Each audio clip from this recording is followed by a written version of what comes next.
Alright guys, welcome to everybody.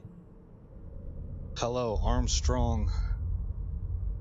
Alright, I have a few things to start the stream out with, kind of like a briefing, so that we know what's going on, where we're at, what the goal is, and stuff like that.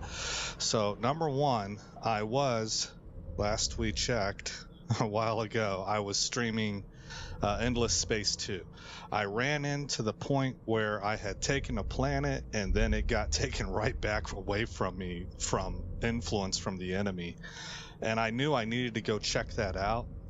But that was the wall that I ran into. I never went and checked it out. I just moved on to other games. So I will return to Endless Space 2 another time.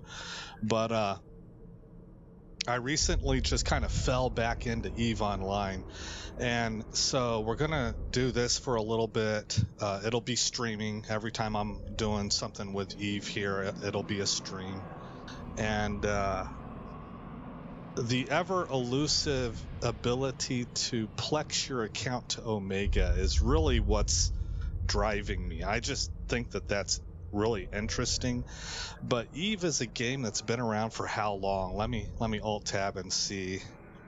When was EVE Online made, I guess.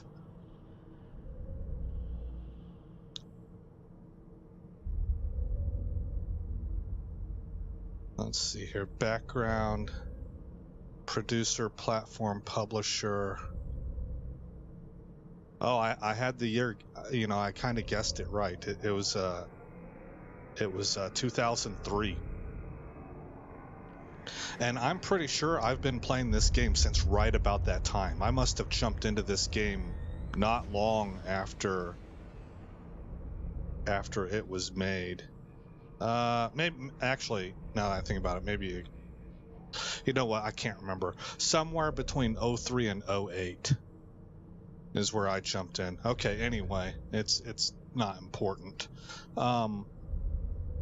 The point is that I've been in this game for a long time, and I've never figured it out.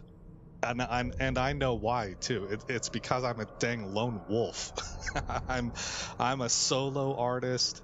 You know, people are always like, why does somebody who wants to solo everything want to play an MMO? I don't know. I can't explain that to you. It's a fun game, and I don't really want to group up with people. I just go in and tool around and do my own thing. And I can see the benefits of being in a guild. I mean, I played World of Warcraft and stuff like that. And one of these days, I plan on joining some corporation, maybe Brave. You know, Brave seems very newbie friendly. But that's what I'm trying to get across, is I've been in and out of this game for a really long time, and my progression curve for that amount of time is embarrassing. I don't know what I'm doing. You know, I can't survive. I'm a Care Bear. I tried the PvP one time, not because I was, you know, courageous and wanted to go up against another human player. No, it was foisted upon me. They hunted me down. I was obliterated. Armstrong says, I've been playing EVE Echoes, the mobile game, for a few years now. It's pretty faithful to the original game, just not as many ships. Oh, that's neat. That's very neat. And so I've just always run into learning curves, but it's fun. There's something about this game that keeps pulling me back in. So for the longest time, I've had this idea, this dream of being able to plex my own account and get Omega status with in-game money. But then how do you do that? And the last time I streamed this game, which is available on my channel, actually I don't think I streamed it. I think that was just a regular chronicle, and it is on my channel. I was building up a Galente, I think it's called a Vexor. It was a drone boat, it's a cruiser, and I had the idea of running level 4 missions to be able to plex the account. And I was on my way too, man. And I even got into, like, as I was doing that, I think I learned there was another way to do it with a battle cruiser. I can't remember what it was called. It looks like it's called like the Scourge or something. It's gold and it's got spiky It looks a little bit like the little spiky earrings that you can put on your character. But in between that not working out, I kind of burnt out on it, and then I got into other games, and that was a while ago. And then coming back, I found out that level 4 missions aren't even viable for alpha clones anymore. You can't do them. It's locked behind the Omega wall. So that strategy is out, right? Vexor, that ship. Okay, Armstrong is validating that it is indeed the Vexor. Yeah, I think that ship's a lot of fun also. But so I did a little bit more research, and I came across this guy named AceFace on YouTube. It's all one word, AceFace, and he does a whole bunch of guides on running Abyssal sites, and a number of guides on day 1 Abyssal running and what's called the Amarr Punisher. And so let me run down the list of what I've already accomplished according to his guide, but I linked the YouTube video. He has a few of them actually, so I found the one for October and I linked it in my comments.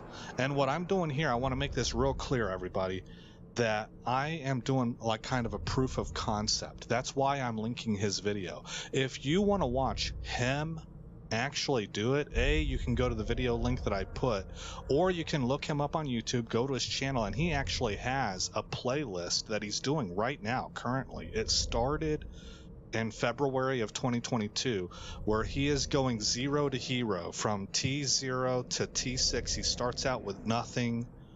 He starts a brand new character, and he's basically doing what I'm doing here, but he's the pro. So if you want to learn it really well, then maybe go watch that series. I'm doing more of a proof of concept for a newbie. Does this work for a newbie? And I also am on a new character. And so let me bring up my cheat sheet. Where was that at? I had that in, I think, my comments. So let's see. I had it in my comments, but it didn't show up. It might be in the info section if you're watching on YouTube. But what I'll do is I'll open up my restream area, and I have steps. Okay, so step 1 was create an Amarr character. You don't have to. You just need to train into Amarr stuff, but if you start with an Amarr character, it's a little bit quicker. Also, if you go to that video that I linked in the comments, he has a link in his about section for that video that will get you 1 million skill points if you start an account using that link. I think actually you can even use existing accounts, but I haven't verified that. All right, so step 1 is to create a character, preferably, optimally it would be an Amarr character. Step 2 is to respec. I haven't even actually done that yet, so we'll do that on screen here in just a second. Step 3 is to begin the Enforcer training plan. I have done that. Step 4 is to complete the Enforcer and Soldier of Fortune missions for the career agents. And you might want to do all of the career agents. I think that's what he suggests. I just did the Enforcer and the Soldier of Fortune missions. They're 10 each. They go pretty quick. They'll give you a bunch of new ships, especially including the Punisher. Then step 5 is that you're going to fit your Punisher with his fittings. And he goes through that in detail. He tells you how to do it real quick, how to copy and paste. I wasn't able to successfully do that, so I had to manually go in and find the parts that he recommended. But either way, it's eminently accomplishable. It's not hard. Step 6 is, this is if you want, I did it, travel to Jita, because we're going to be running, the whole idea is to run Abyssals for ISK. You're selling the loot. And apparently Jita's just that's the central trade hub of all of EvE. So selling there, everything should sell and sell quickly. I think that's the impression I'm under. Step 7, ensure AceFace's training list is complete. I can tell you now it's going to be. If you did that Enforcer training plan, you're going to have it. Because I went back and checked, and all he's doing is he's training Repair 1, Repair 2, and Amarr frigate up to level 2. I think the whole thing takes him like an hour of training, maybe. It actually might have been 20 minutes. I don't remember. But you'll get a lot more than that if you just select the Enforcer training plan. All right, and then the last step, the one that we're at right now, step 8, is to begin the T-0 Abyssal runs. And that's where I'm streaming right now. Okay, Alt tab back into the game. So hopefully that gets you up to speed as to where we're at, what I'm doing, and what I'm trying to accomplish here. This is a proof of concept. I'm a new pilot. I did use his code to get that 1 million skill points, and we're going to use it right now. So you can see this is my current training plan, and it's going to take me 4 days, 16 hours, and 38 minutes. Most of that's because we're down to class 3 skills, so those take a while. And I've trained all the other stuff already. I actually stacked this. I reordered it so I could get all the quick stuff done as soon as possible, and then I could save my skill points for the heavier stuff. So I'm going to go ahead and apply skill points right now.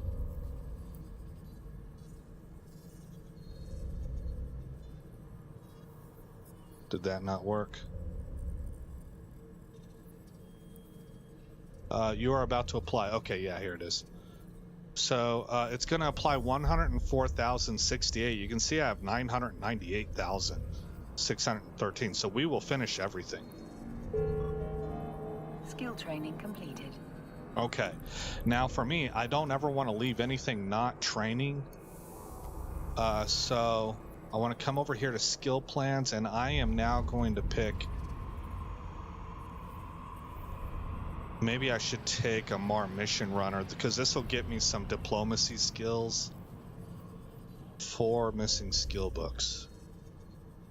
Okay, so let's click that. How much is this going to cost me? 1.5 million. Okay, buy and inject, and then start the training plan. So I'm down to 2 million ISK. Would you like to set this skill plan as your currently track plan? Yes. Okay. Now, everything seems to have gone up now that we're into Uprising. Well, it's not because of Uprising. It's because this method's become popular, and if it becomes popular, then the prices are going to go up. So, using a Punisher's become popular. You know, his guide is popular, it seems. So, let's go ahead and redeem this book.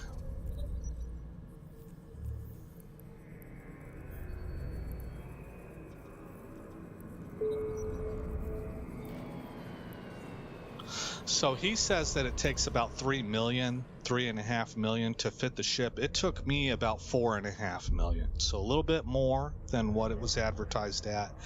And also, I'm suspecting that our filaments are going to be more expensive, and our loot might net us less money. So everything's just not quite as good as it used to be. That's because the Triglavian thing has been around a while, and people have learned how to exploit what's good about it and stuff like that. That's my off-the-cuff summary. Hold on just a second.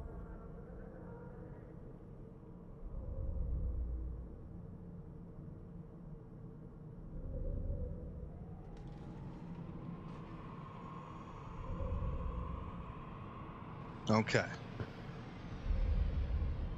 So I'm a new pilot. Let's maybe take a look at those skills. Oh, here, I need to do that remap. I should have done that before I injected the skills. Okay, well, whatever. So, take everything out of memory, intelligence, and charisma. Pump up perception as much as possible, and willpower, and then save those changes.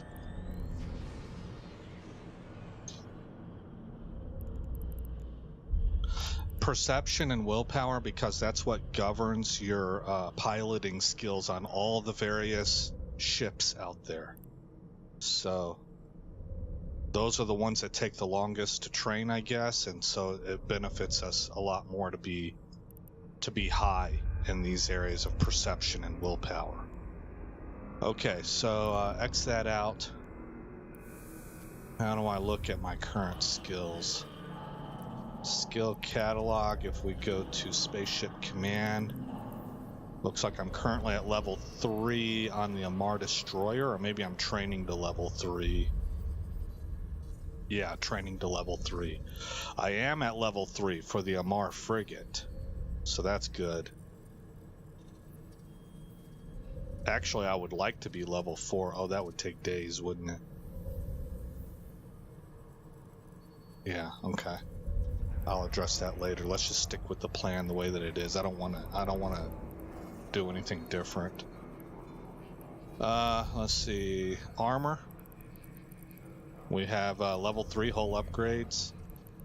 Level 3 on mechanics. Level 3 on repair systems. Controlled bursts, gunnery, sharpshooter, rapid firing, and motion prediction. And then small energy turret, because we are Amarr, we're using lasers. Surgical strike, trajectory analysis, they're currently at level 2, training to level 3. So these are all beginning skills that we've started out with by following his plan, and then the one thing I added is I trained the entire Enforcer package. Okay, well, I think that's good enough. We don't have to scrutinize that. Everything's in the guide, if you want to follow his guide. Okay, what else did I need to look at, though? Did seem like there was something else. It's not coming to me. So what we'll do... Oh, the fit. Okay, so we are using rigs. I have a small auxiliary nano pump. What's that do for us? Designed to increase a ship's armor repair amount at the expense of increased power grid needed for them. And I do have 2, so penalty: using more than one type of this module or similar modules that affect the same attribute on the ship will be penalized.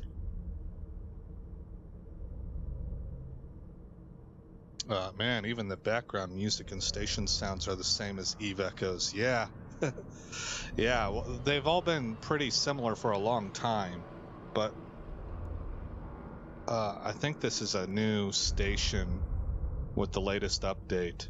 Like, it's different than it used to be when it comes to the graphics. Alright, so I have that. I have 2 of them. Small auxiliary nano pumps. Then I have this small capacitor control circuit designed to increase the ship's capacitor recharge rate. Over here we have 4 small focused modulated pulse energy beams, and I have multi-frequency S loaded up into them. You can see over on right here we're doing 127.2 DPS. We have almost 2,700 effective hit points. Right here this is a cap battery. I think this is an injector. Increases capacitor storage, provides defense against energy leech and energy neutralizer effects. So it sounds like it makes our cap bigger because we can store more charge. I have this micro warp drive loaded up. We have 2 extruded compact heat sinks. These are going to help with damage, I believe. Dissipates energy weapon damage efficiently, thus allowing them to be fired more rapidly. And we do incur a penalty for having 2 of them. Then I have 2 armor repairs. And I have a compact multi-spectrum energized membrane. This increases resistance. This Punisher already includes a natural 10% bonus to resistances, I believe, all resistances. And then we improve that. An enhanced version of the multi-spectrum armor coating uses advanced magnetic field generators to strengthen the effect. Grants a bonus to armor resistance against all types of damage. Less effective than membranes tuned against a specific damage profile. Okay. So how much?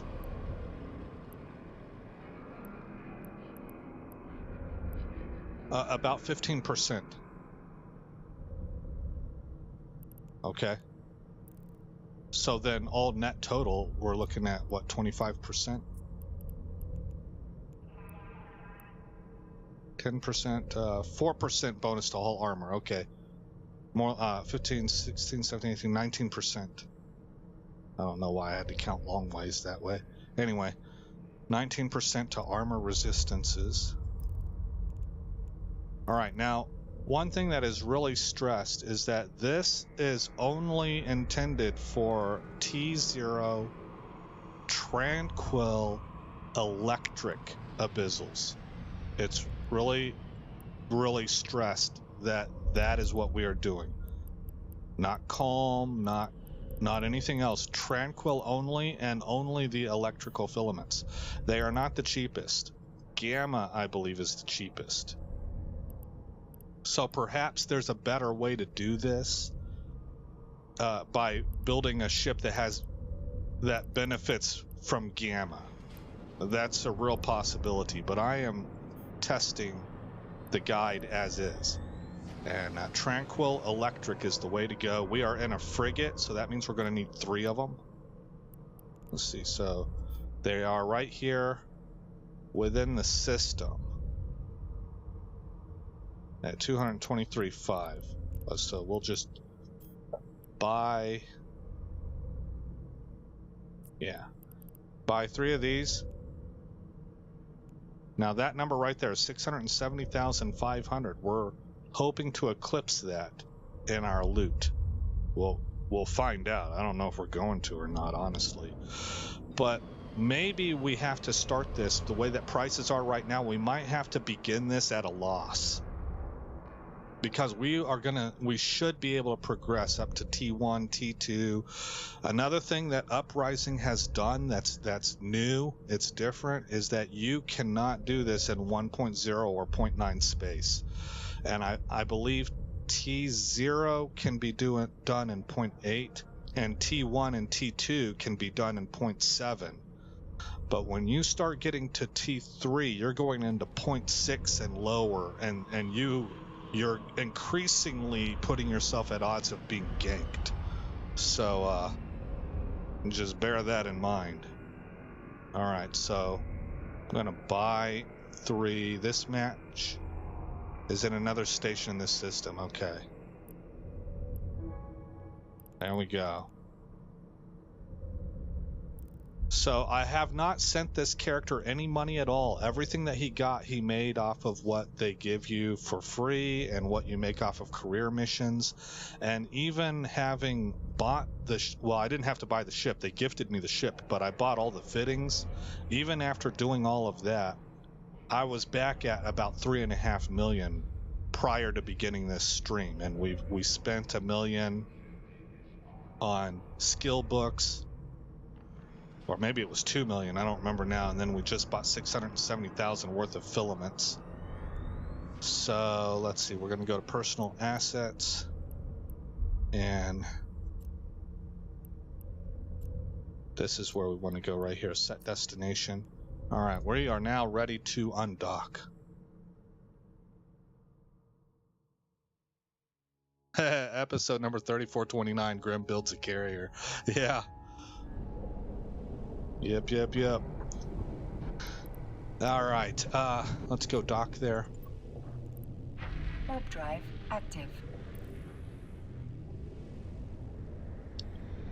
Also, we need to access AceFace's profile here in game to get some nifty stuff that he's made available to the public from his profile. Docking permission requested. Docking request accepted.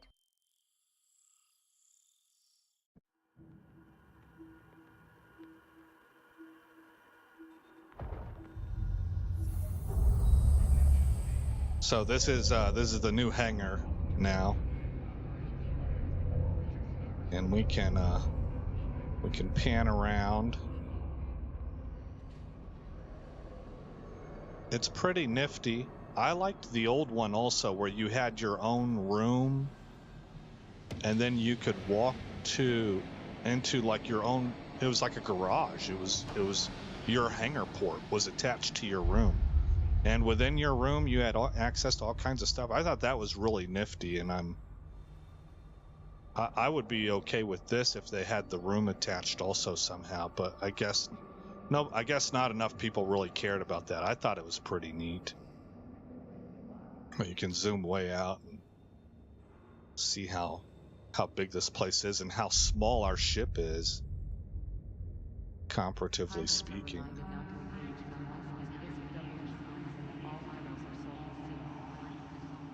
Okay, and this is the Amarr Punisher.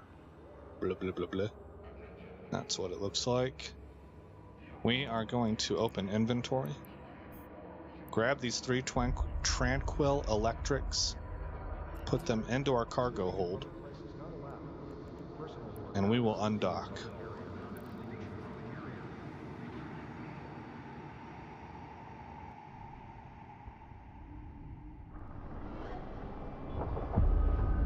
Okay, so next we want to bring up the location. Actually, I think you can hit control. Wait, is there stuff going on out here? I hear booms. Oh, there's fireworks. Okay. That would be just like me, man. Just enter into a war zone and be like, all is well.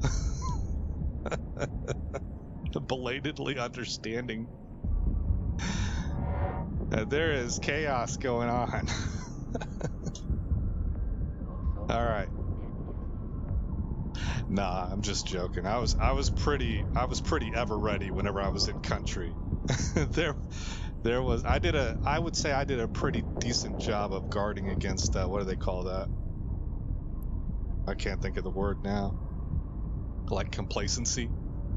I did a pretty good job. It's you have to make a willful choice. Human beings are the most adaptable thing on the planet, and so everything becomes normalized after a while. You have to actually cognizantly each day wake up and remind yourself, I am not in a normal zone. And there's a certain pattern of behavior and realization or awareness that needs to be used each day. So anywho, I don't know. I don't want to sidebar too much, but what we're going to do is, I think, hit Control B. Yes. New location. Well, actually, that's not what I was looking for. That would work. That would work just fine, but finance, industry, inventory, personal locations.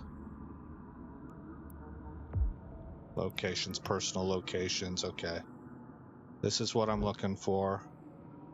Let's shrink this window. I'll line this up where I normally would put my drone window. Okay, so that's one thing, and now I need to find people. How do I do that? There was an easy way of doing that. Personal, is it contacts? Social, contacts. All right, type in AceFace. I guess hit enter. There he is. Show info. Okay, so this is our guy. You can see he's with Brave. And right here, he's got a whole bunch of stuff in here that's like nice to have. I'm going to grab his filters. Abyssal loot filter. You are about to open an item filter setting that has been shared with you. Are you sure you want to do that? Yes. And then save it. I think he said click save twice.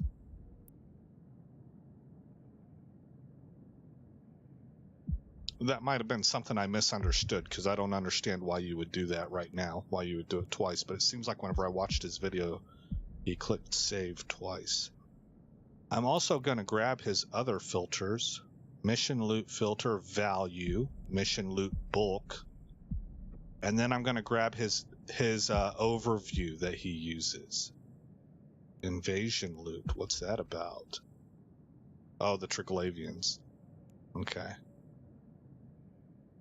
Mission loot, yes. Save, and I guess save again, just to be careful. Mission loot bulk, yes. Save. Save.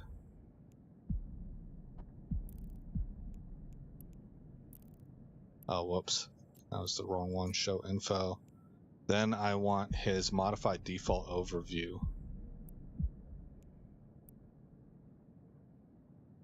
Okay, and I just now saw it change over here. Well, thank you, AceFace. I'm sure that's gonna, I'm a noob. That's gonna help me out a lot. This is all stuff I've kind of done a little bit before. I have some understanding of how to customize your overview, for example, but I don't necessarily know what I should be keeping and what I shouldn't. So other people who have a lot more knowledge of that and make their profiles publicly available, that's a huge help. I think we're ready, guys. So now what I need to do, and this is all information, I don't know any of this on my own. This is all provided in the YouTube video that he did that I put in the comments section. He tells you exactly how to do all this stuff. What we're going to do though is we're going to find like maybe a beacon. Is there a beacon in here? Badger. We're in a high density location. Let's see, that's a type. Jita. We just need to find a space to warp to. Oh wait, we can't even be in this. This is 0.9. Let's make sure that we got those filters. Abyssal loot, mission loot bulk, mission loot value, nice. That's excellent. Okay.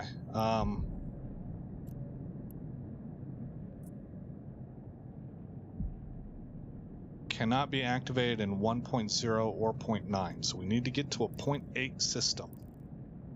So I'm going to bring up, not the market, the map. Okay, 0.9. Here's a 0.7 system. I would really want to take as little risk as possible. 0.9. See a 0.8. Is that it? That's a 1.0. This right here is point. That seems like a constellation. Here we go. 3 jumps away, it's 0.8. Hikota. Set destination. Maybe it's Hikota. Okay. We're going to X out of here. And now we need to find right here, Ikuchi. Warp drive active. I'm excited to find out how this turns out. I did a test run just because I had no idea how to do abyssal filters and filaments and abyssal filaments and stuff like that. So I did a test run over on another character I have that has a lot more skills. And I didn't use the Punisher, I used a Catalyst, I think, and I went through the Gamma filaments because they were cheaper. I needed to learn how to do the whole thing, and man, I went through it like a hot knife through butter with that guy. So it was really, really simple. But I'm looking forward to seeing how this low skill, brand spanking new Amarr character does in comparison.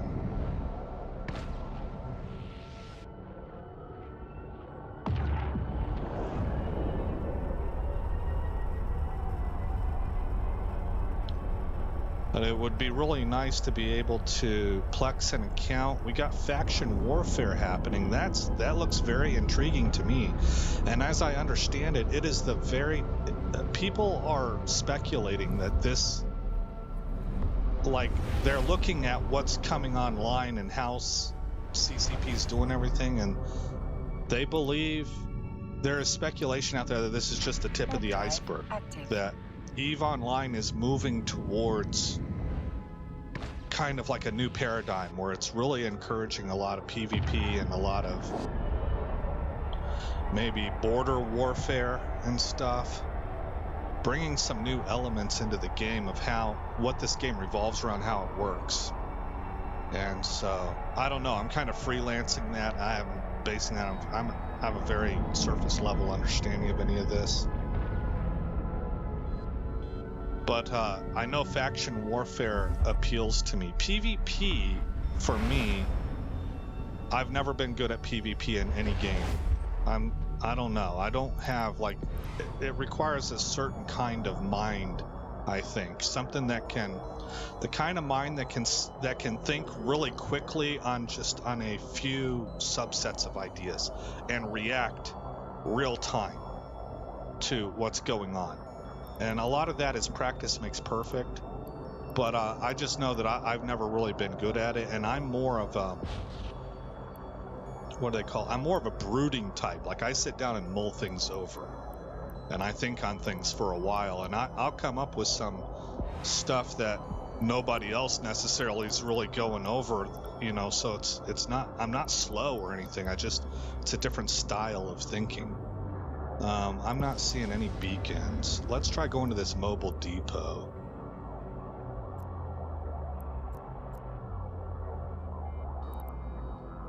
It's 72, I can't warp. 72 kilometers out. That seems a bit far. What about a planet?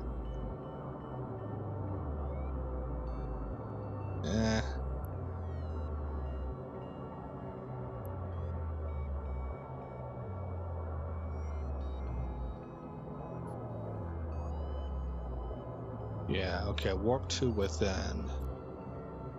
Let's say warp to within 100 kilometers. Caldari Navy Defense. But anyway, it still appeals to me nonetheless, and maybe there's some PvE aspects that could help the war effort. Or I could just gradually sort of learn how to PvP or something like that. I don't know, but it looks interesting to me, and so being able to plex an account and do everything in preparation for that so I can fully participate, all the options are available to me, you know, that's very intriguing for me. All right, now right here is where I want to add a location, just call it safe. If I'm understanding his video correctly, because I honestly am not totally 100% sure why I would need this. Because the Abyssal site should kick us out right here whenever we're done, and then we want to actually warp someplace safe. We want to dock. We don't want to hang around. So I'm not really sure. Maybe this is, for going back and forth. Because we're going to chain. Oh, what's this about gankers? Okay. Because the idea is to run these things back to back to back to back to back to back to back, you know, so that you're making a certain amount of ISK per hour. By the way, his video advertised you can make 15 to 20 million ISK per hour doing this. Okay. Hola. Hey. Hola to you as well. So let's open this up, and as a new player with a new character, find out how this goes. So first, actually, I have to fleet up. I have to create... Skill training completed. Okay. I have to create a fleet. How do I do that? Okay, pilot, form fleet with myself. And I think I just did it.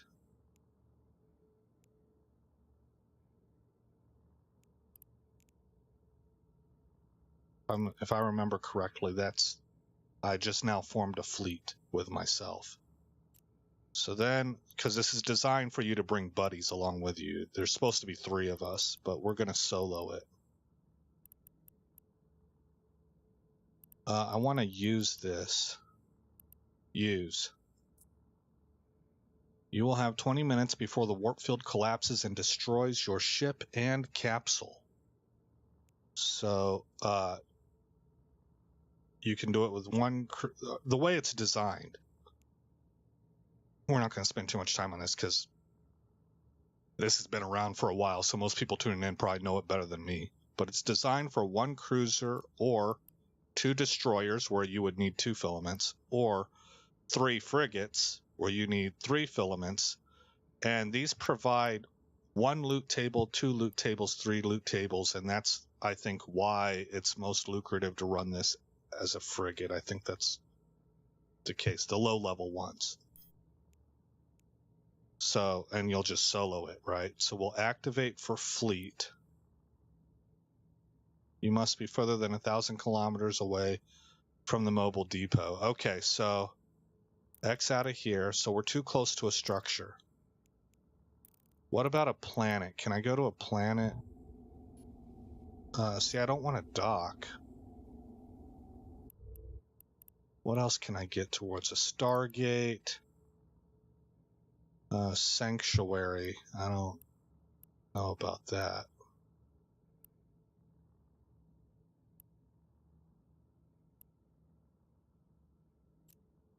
Warp to within. Keep at range. Darn.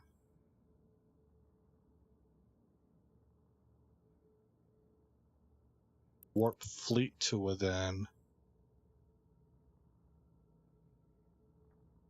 So this is actually kind of a sticking point for me. I didn't have this problem on my test run. How do I get 1,000 kilometers away easily?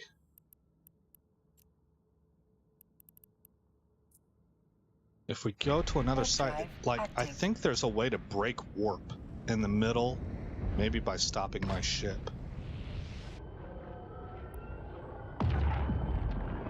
You cannot do that while warping.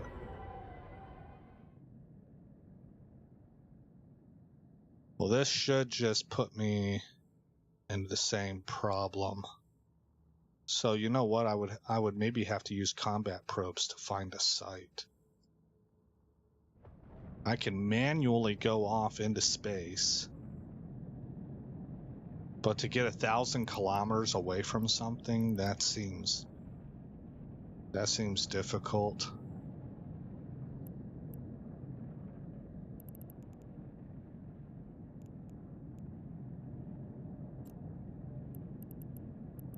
Open overview settings. Maybe there's something. Oh, that's right. I could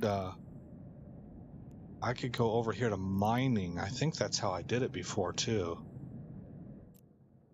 Warp to within 100 kilometers of this asteroid belt. Drive active.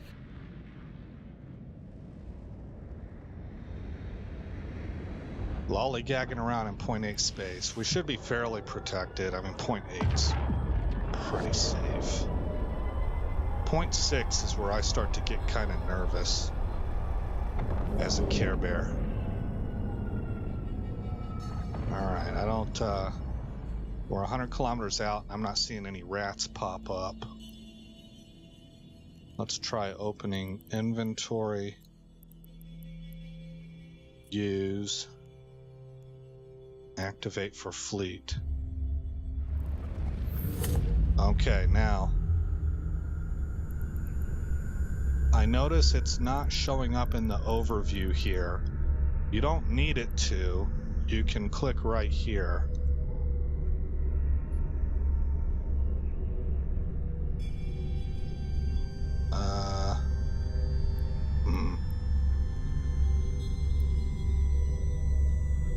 Warp to drones, Rex, LCOs. Add a tab. These things will stay open for about 30 minutes, so we have time, from what I've read.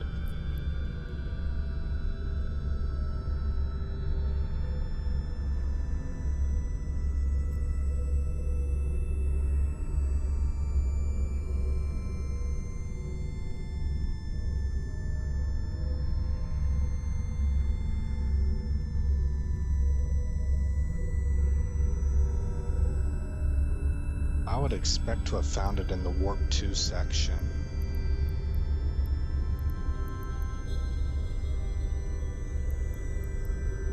Yeah, but it's not there. Okay, so back over to General. You know, there was some way that I got that to show up over here too, and it was really simple, but I'm not seeing it right now. So I'm gonna click here for Abyssal Trace and activate gate. Okay, so that's all I need to do. Alright, we're jumping into it now. Alright, well, this is gonna be test 1. Wish me luck, fingers crossed. I hope this goes well. It's supposed to be pretty easy.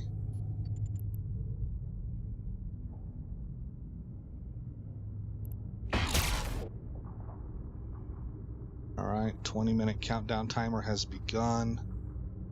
Everybody's closing. Let's go ahead and use the micro warp drive.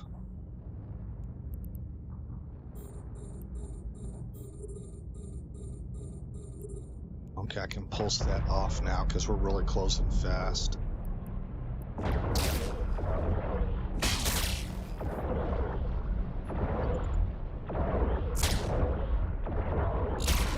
Oh boy, I'm getting smoked. Okay, turn the armor repairer on. Okay, got him. Yeah, and my catalyst on my other character that has a lot more skills than this guy, I was obliterating them, putting all 8 weapons on him. And with that guy's skills, it was nothing nice, man. I was just carving through them. But you can see we're repping our armor. We're not really under threat. So now we'll approach this. Alright, so I guess actually for a new character that I made him a couple days ago, but I mean, I'm a slow, I'm like reintroducing myself to EvE, and I tooled around with him for a couple days. And also made alts on other accounts and stuff like, there's just a whole bunch of stuff I've been doing. And I went through the career missions and stuff like that, so. But you could conceivably, you could make this guy skip the tutorial and really just within an hour, maybe 2, you could be doing what I'm doing right now. So I'm trying to give you an idea of where this guy is at skill point wise. This is a very, very new character. And again, getting that 1 million skill points from AceFace's video is exceptionally helpful.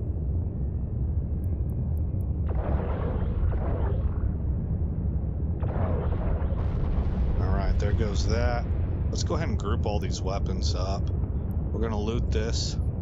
How much time did that take? About 3 minutes to get through room number 1 of 3. Warp to planet, control plus B, and make a safe spot. Thank you, Merlot. I appreciate that. Okay, so that'll be real helpful. I love putting medium weapons on small ships. One of my favorites was medium rapid missiles. Oh, you've had a worm? I've heard those things are really, really popular. Don't you have to like grind up Pirate Faction or something to get the worm? We're gonna loot everything here. And then we're gonna move to the next room.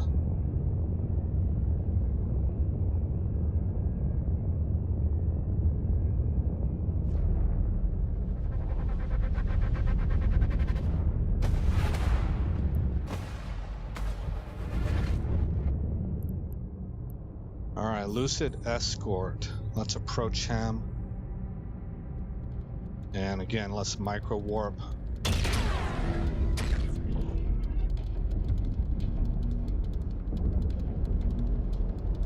Alright, we can pulse that off now as we're closing rapidly.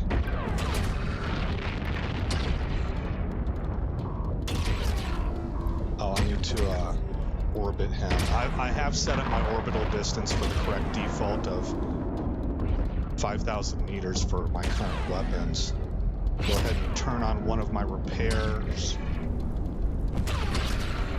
Oh, I don't have them locked up. There we go.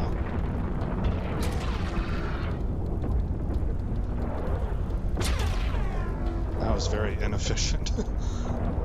And a thing of a part of the game that has a timer on it being inefficient is not very good. All right, let's orbit on. Yeah, see, he is not able to outdo. I just have one repairer up. We have a second one available. I mean, the biggest thing I have to worry about right now is just watching my capacity. Well, besides the timer.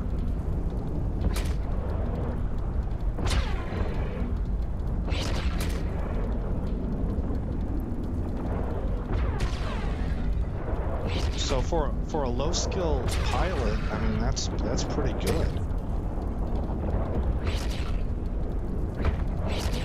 This guy's tanking this damage pretty well. We're starting to hit him pretty good now. I think we were missing a lot of shots earlier. Yeah, look, I think we're cap stable too. We're recharging.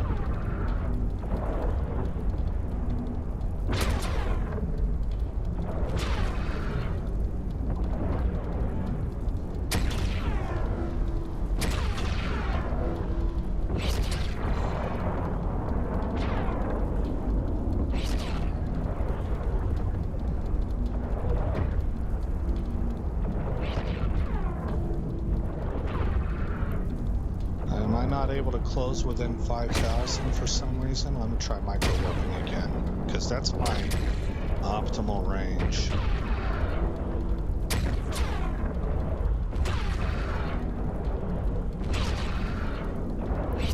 Yeah, in a turning fight, you can really. I'm not able to do that yet. That much speed is actually putting me further away. It helped initially, but. The closer I get, the harder it is to spin those tight circles.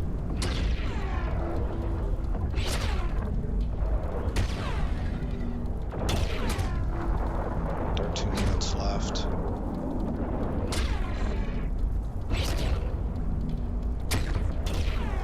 Oh man, that's the red wall. I think we don't want to fly into that.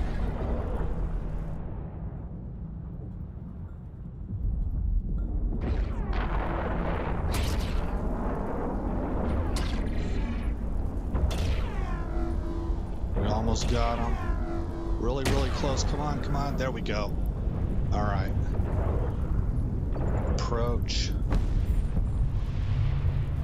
And pulse this off, turn this on. 29 kilometers. Time is at 12:30. Negative 50% capacitor recharge bonus and negative 30% EM resistance penalty. Oh, here, turn the micro warp drive on. We got right on top of this thing in a hurry. What key is this?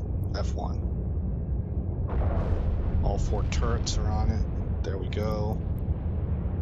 And loot it. Loot all. And we can go to the third and final room with about 12 minutes left. So we're doing good, even though this was very suboptimal, not efficient at all on my part. And it took a while to beat that guy.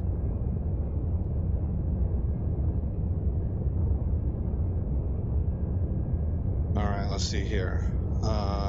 It's a lot easier to get pirate ships and echoes. Ah, okay. One of my daily drivers was a Vindicator battleship on a Mordu Legion's Orthros. Nice. Warp to planet, control plus B and make safe spot. I need to make sure I'm going I need to ascertain how to go to a planet and not a docking station. Because that's one of the things that was causing me a problem. I was too close to the docking station. All right, let's again micro warp drive.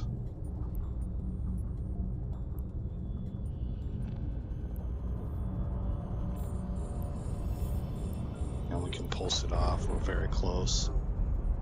Here, this one's actually closer. And we'll orbit him.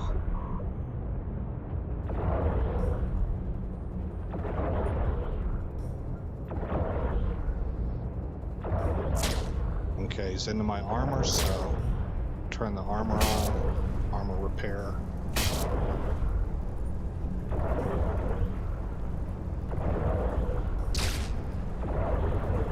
Okay, the first one's down. Orbit the second one. F1 to put all 4 turrets on him.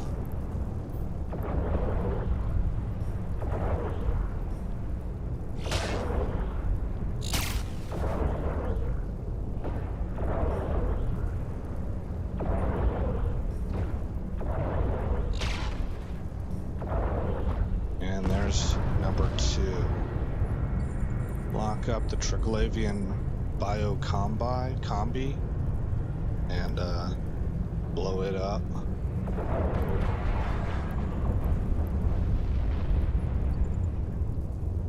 How we doing on time? Still got 9:29 left.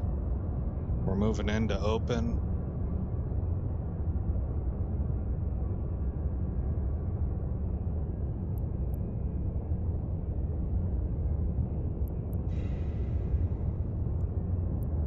Loot all. Okay, so now by warping to this, we should actually exit the Abyssal dead space, and we're going to immediately want to dock.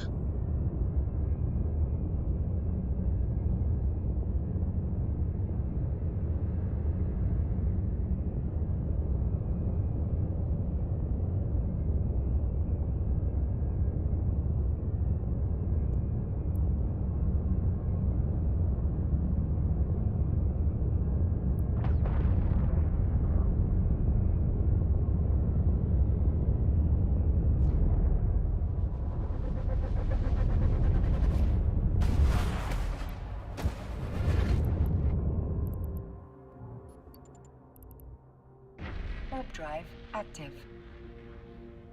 Should probably have local up. Everybody says have local up so you can see who's coming in and out of the zone. I don't know. I guess I'm supposed to look over here. But there's a number of people in here. I'm in 0.8 space. I keep forgetting that. I keep thinking I'm in 0.6 for some reason. Oh, what's that? What was that? Accepted.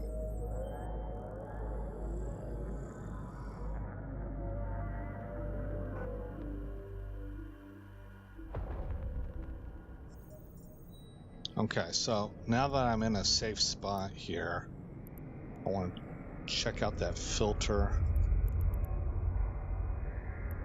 Alright, so here's all the loot I got. Now, if I was... Oh, it tells me it's an estimated 2.1 million ISK. Well, that's the big question I had, because it cost me 640,000 for the 3 filaments. Alright, so if I was running this like it's supposed to be run and instead of testing it, I would have a whole bunch of those filaments on me. See, we're going to keep that electrical one. And we would just be going back and forth to that safe spot that I've got saved. And running them back to back to back to back to back. And if I made 2 million and this took me... Well, we warped in, we had 20 minutes and I warped out with a little less than 10 minutes left. So let's just say it took me 10 minutes, okay? With practice, right? With practice, and as my guy skills up, I'm doing it faster and faster. Let's say it takes me 10 minutes per run. So then there's, so that's 6 runs an hour. I'm making about 2 million. Okay, so I'm doing about 12 million. He said you can do 15 to 20 million. Depending on how efficient you are and what level of skills your guy's at. So at the very lowest level of skills, I think for a day 1 newbie that you just took through the Enforcer training protocol, right off the bat you're making 12 mil an hour. That seems pretty good.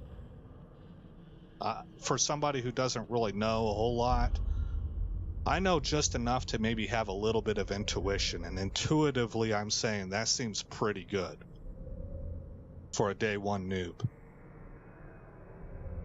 Okay, so here's what I want to do.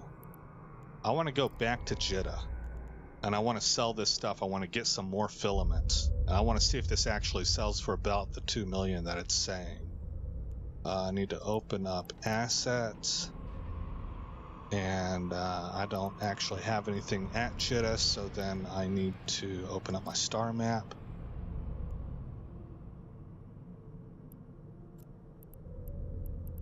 And set destination.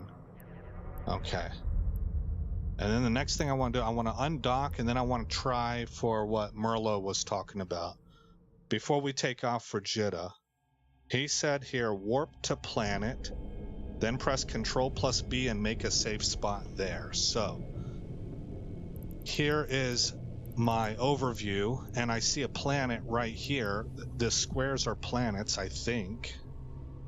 Well, they're stations. What about warp 2?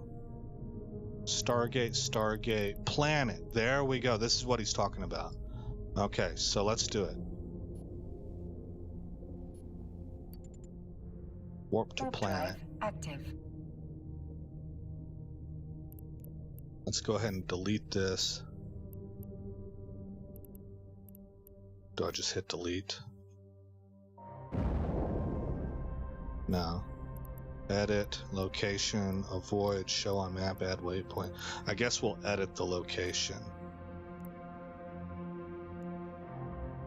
No. That's not right. I'm supposed to be able to delete it.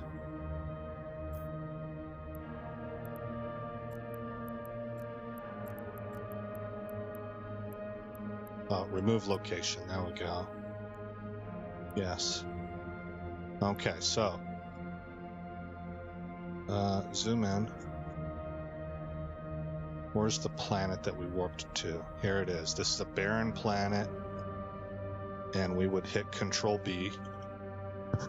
We would call it, I don't mind calling it the, you know, everybody online, I've seen like 2 videos on this kind of stuff, and they all name it safe something or another. I don't mind just keeping the default name because it gives you more info.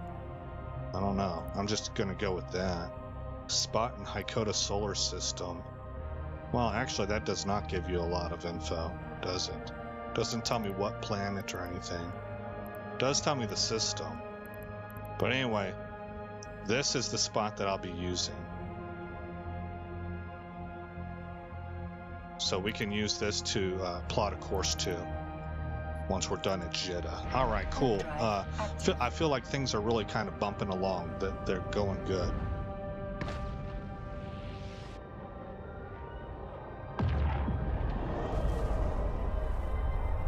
All right, I'm going to mute Mike and grab a drink.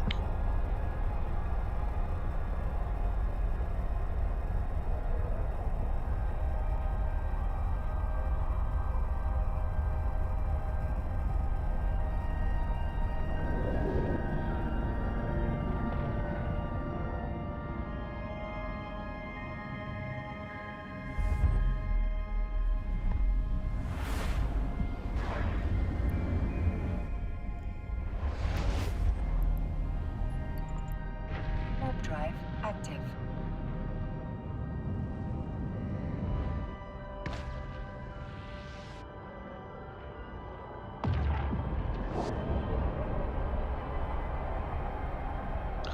I like to, whenever I'm traveling like this, I like to look at portraits that look interesting to me. You got the little thumbnails here. Okay, I've seen, that's not so interesting. I've seen that background before, but some people have some custom stuff. Or they've done things with lighting. Look at that. That dude looks like a Sith Lord, man. I bet he's killed a whole bunch of people. I bet he has. That's actually really cool. Harder to see with the bright background right now, but yeah, he's got the hood on and deep shadow. That's scary. Does he have any decorations? No. What's his standings like? It doesn't show me. He's part of something called Cannibal.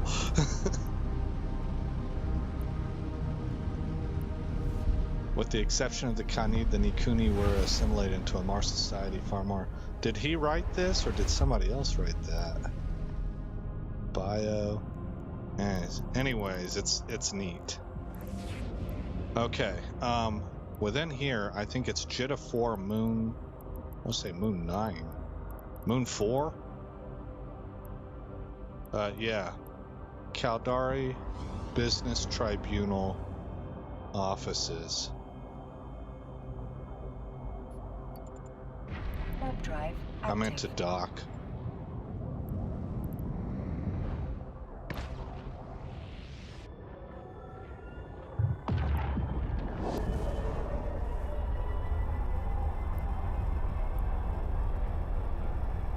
One thing about the worm, you know, Armstrong, you were talking about the worm. I saw this on YouTube. People were talking about, actually it was AceFace was saying, because he's got a video using the worm also. And it's great. It's great at these Abyssal runs.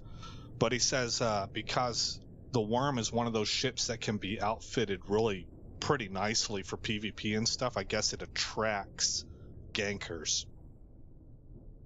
They're thinking you got something nice on you, so you're more likely to docking permission requested. To get aggressed accepted than you are in a more of a beginner ship. That's according to him. I don't have any experience with it at all, so I couldn't say, but I thought that was interesting. Okay, so here's what we're gonna do. We're gonna sell this stuff. Let's go Abyssal loot. We will grab all of this except the Tranquil Electric, and we will move it into the item hangar. All right. I need to also, this just now occurred to me, I need to remember that my more skilled player that I ran through this initially with as a test run used a catalyst, and that catalyst is a destroyer. That's a step up from a frigate. A pretty significant step up. Plus he has better skills. So that maybe explains why I blasted through that thing so fast. Okay, let's go to the item hangar. I want to mouse over each one of these and see. All right, 25,700. These are all estimates. 114,000 for the Tranquil Exotic. The surveys are selling for 100,000.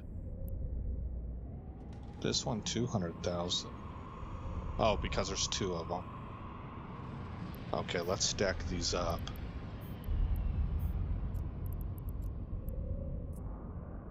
There we go. So 17 is estimated to give me 1.7 million. Wow. So the surveys are what's really making the money for me. This right here all by itself is 42,500. Now I've also heard that you can turn these surveys in for ISK, and I'm not sure which nets you more money because I don't know a whole lot about it. I just happened to see that in another video that I was watching. I've been watching a lot of videos. That's why this character's a couple days old, even though I haven't really advanced him a whole lot, is because I've been watching a lot of stuff, just kind of figuring out what I needed to know just to get this series started. Okay. Let's go ahead and claim all of this. They throw a ton of money at you and other stuff early on. It gives you a really nice little kickstart. Let's deliver these.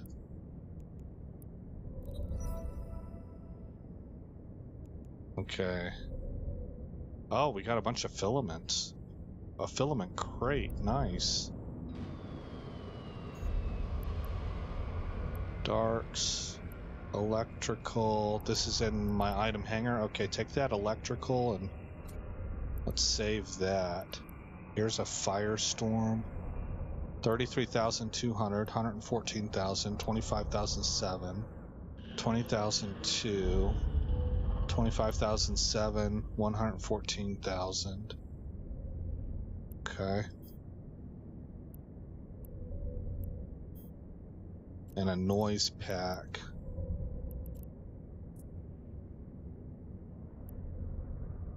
$93,500.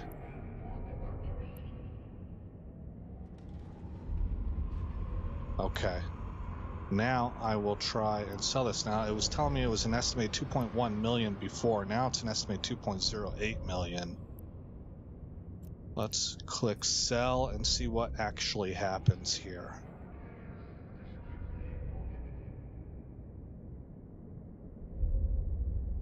Yeah, 1.9 million. Is everything going to sell? It is. It's just that it's going to sell for less than what was estimated. 2.1 million initial estimate, 1.9 million actual profit. That's after taking out the sales tax, it looks like. So roughly 2 million a run, which is what we said earlier. This Gamma didn't sell.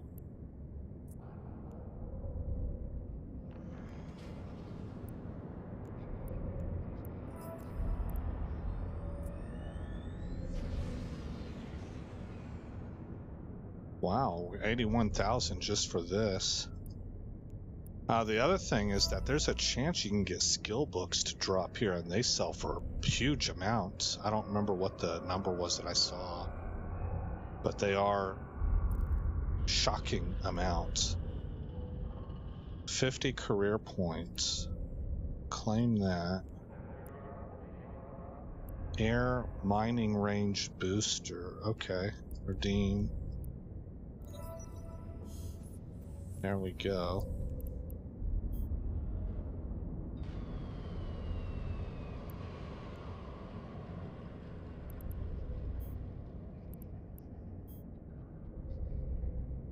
I don't know where it went.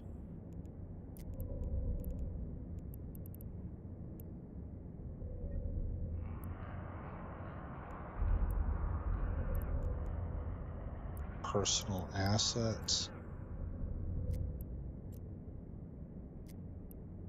See, that was another thing. Doing the Soldier of Fortune career path netted me this destroyer, so I think that's the next one that AceFace jumps into. So I have that sitting on standby.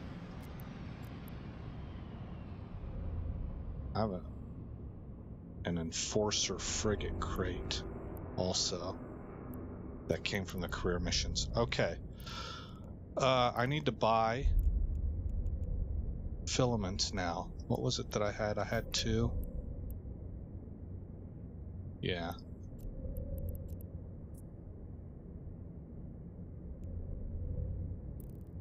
Okay, so how much money do I have now? Oh, we're already back up to 3.6 mil. Well, that's good. Firestorm Gamma electrical. Okay, I have 2 on hand. So 9. We'd do 3 at a time, so this would be good. Let's buy all 7 of this. Man, I hate mathing in public. Buy this. I'll buy all 7.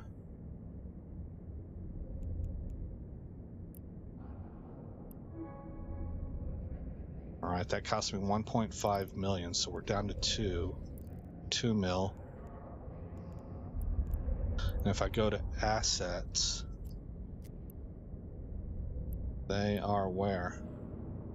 Oh, are they? They weren't in the station, were they? No. Shoot, where did I buy these at? Amarr, Shaven.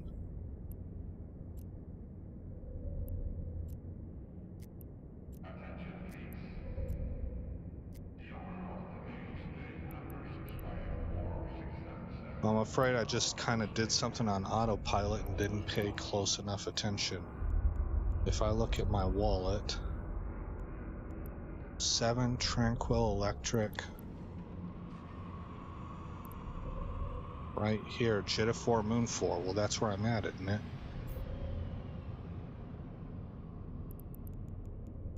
Let's undock. I think this is a different...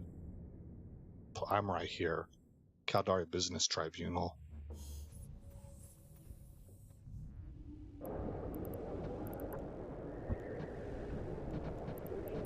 Okay, here, they showed up right here, so... Dock. Warp drive active. There we go. Alright. Sometimes my eyes just don't see things right, and I pass right over stuff. I'm not quite sure what happened there, but that might have been what happened. Docking permission requested.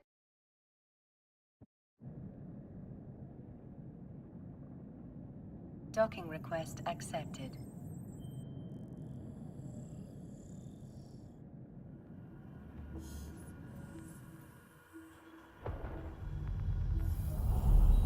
Okay, and open inventory, go to item hanger, bring these in here, stack all, that puts me at 9, so we can do 3 runs, undock,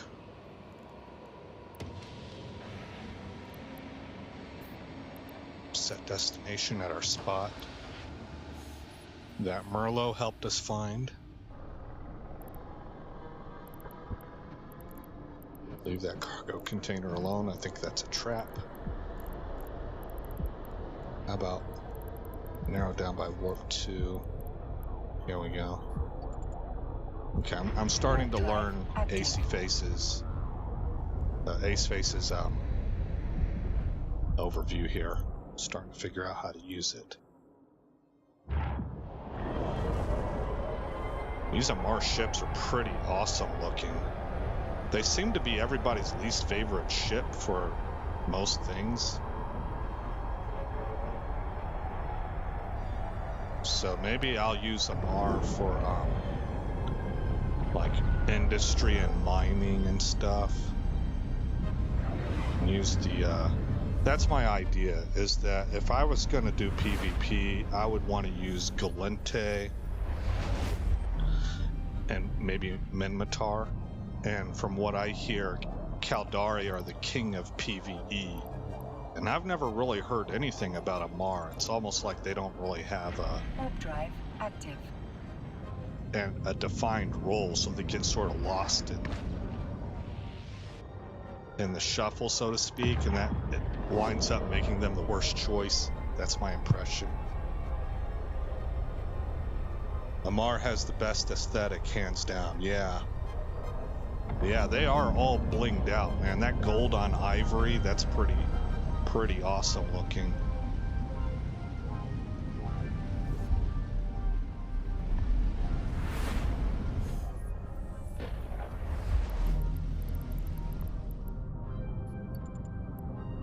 Warp drive active.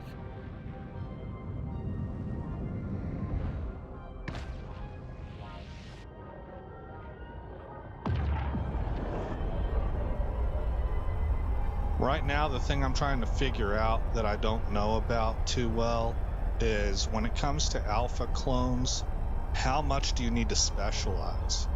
So for example, I've got a pilot right now that I've been training him, and he can fly freighters, he can fly multiple races ships, he's in a battle cruiser right now. He's got skills in diplomacy and a little bit in trade. He can do some mining. But as an alpha clone, I'm hearing that is way spread out.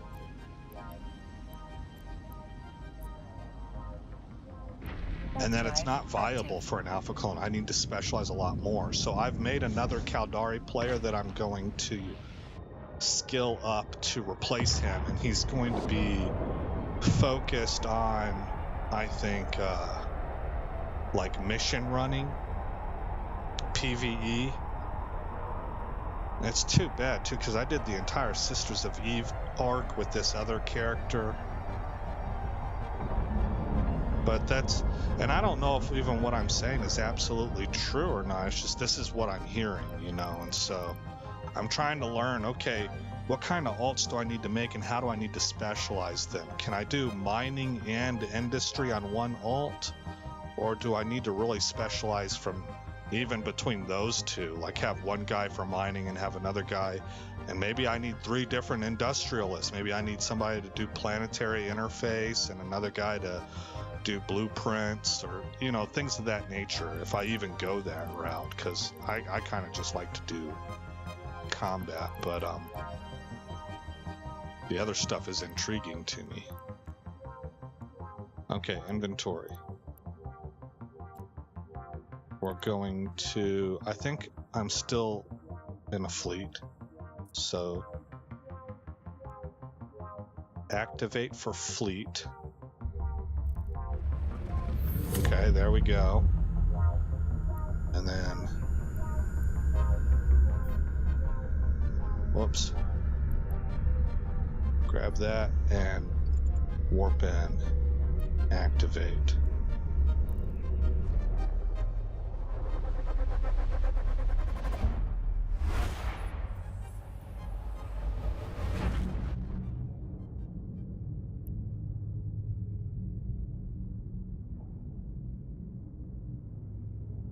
Oh, general. There we go. All right, approach our target. It's a Domovic.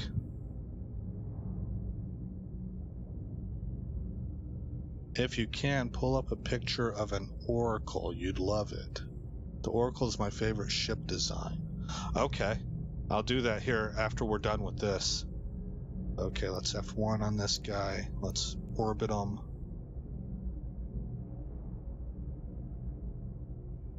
Oh, I haven't locked him up yet. There we go.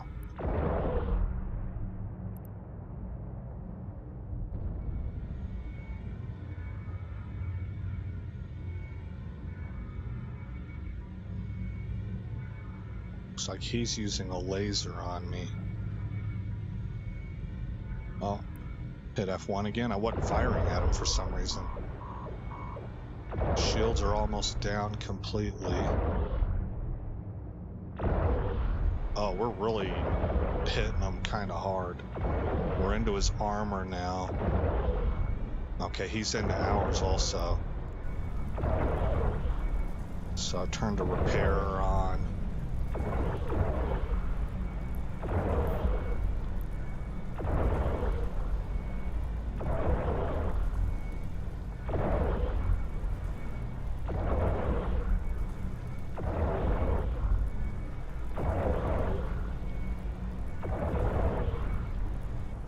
They seem to be armor tanked because it takes a while to get through their armor.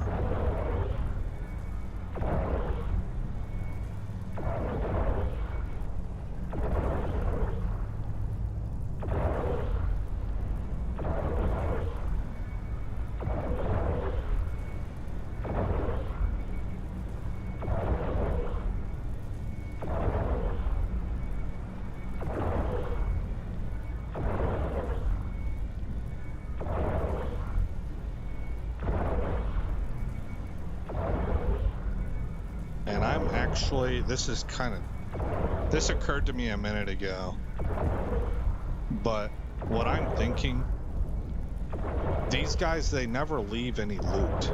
I think you can just blitz past them and hit the main target and not waste your time on these guys, because this is all about speed, right? 29 kilometers, okay. Pulse that off. Pulse micro warp drive on. Everything, this is all about efficiency. What's this mean? List items in solar system, okay. Pulse this off. Target it.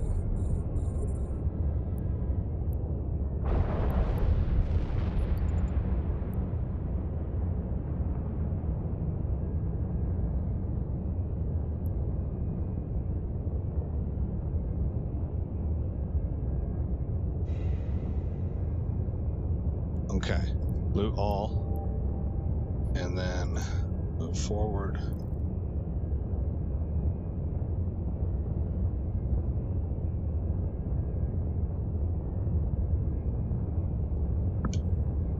So I'm going to try blitzing straight past whatever's after me in here and just go after the biocombi.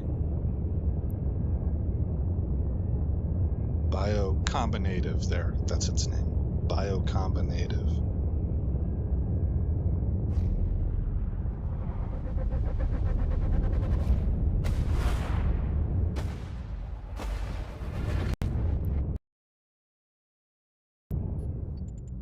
Okay. Micro warp drive on.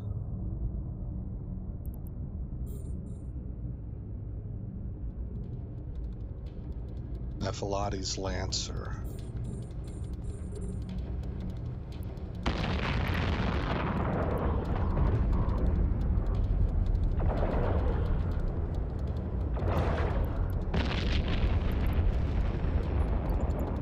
Open. Put my repairer on.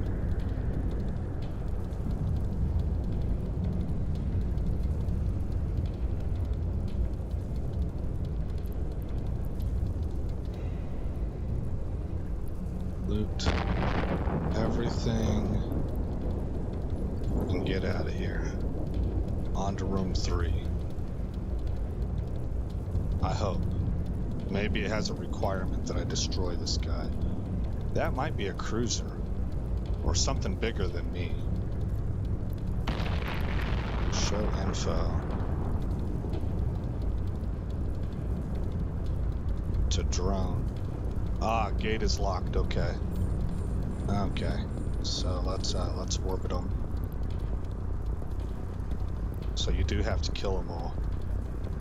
All right, he's within 10 kilometers. Let's go ahead and try and light him up.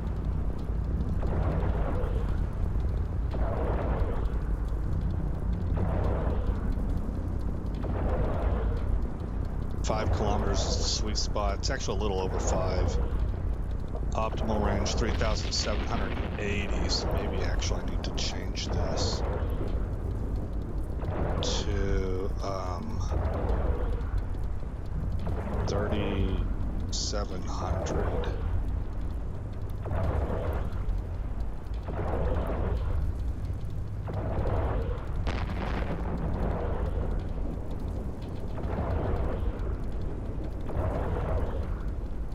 So my conclusion right now is that we're in almost zero danger from this. They can't get past my armor repair, and I've got 2 of them. I'm kept stable with 1 running. I've got a micro warp drive to rapidly close distance. And it only gets better from here as our pilot gets more skills.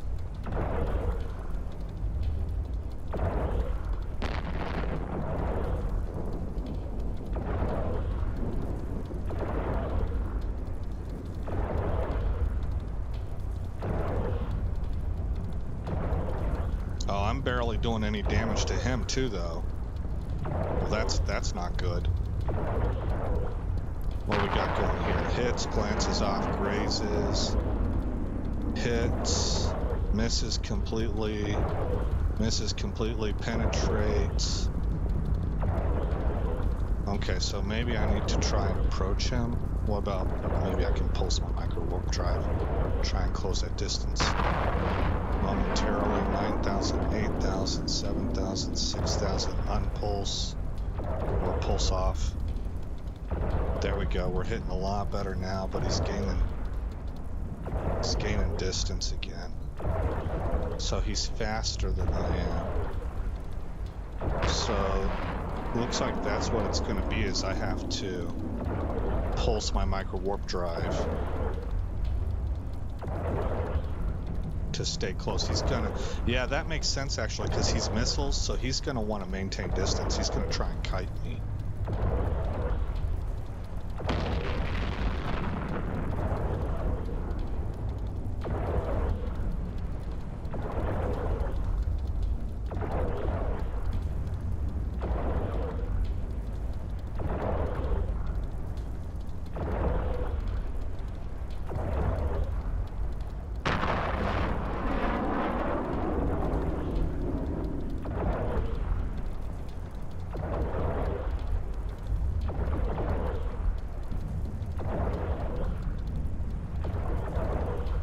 Maybe instead of turning, I can approach.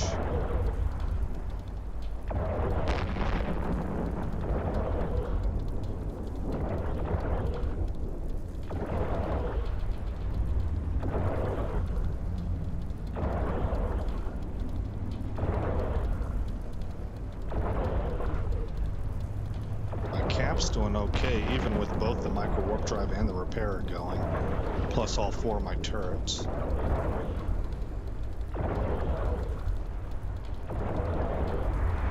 Okay, how am I doing on time? Down to 10 minutes. There we go. Pulse everything off. I need to try and recharge cap.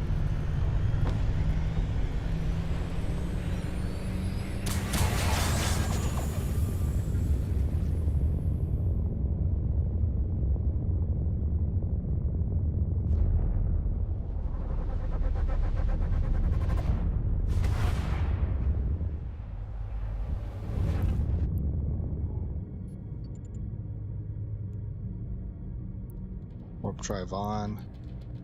Ember Needle Tesla.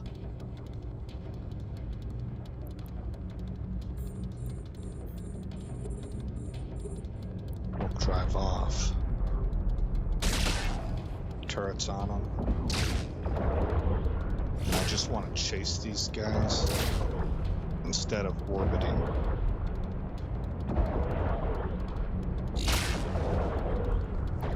Put my armor repairer on, approaching 50% armor.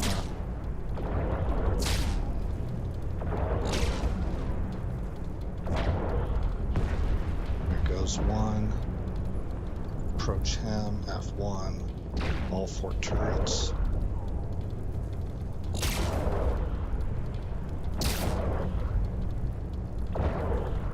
Cap looks good. Yeah, everything's working real well. So this is pretty easy.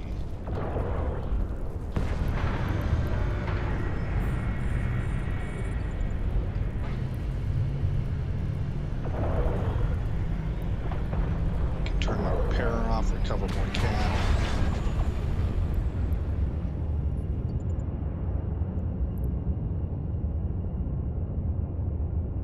$820 left. I don't remember if that was room 2 or room 3. Loot all. Oh, origin conduits. So I think we just finished.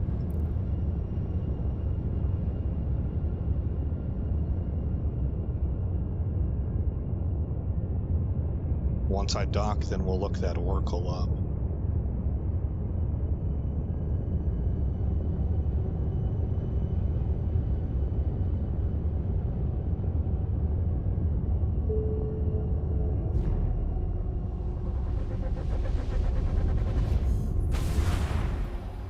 I got an achievement for that.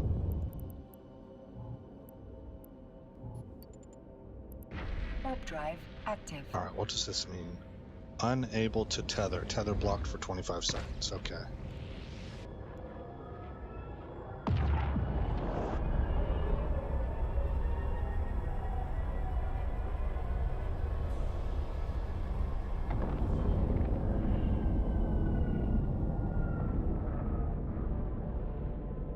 Docking permission requested. This thing Docking hurts my request eyes. accepted. Very busy and very angry looking.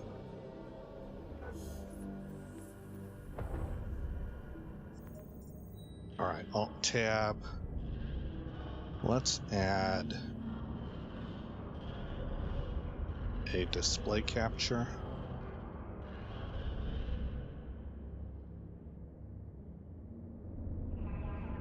Okay. And it was called an Amarr Oracle.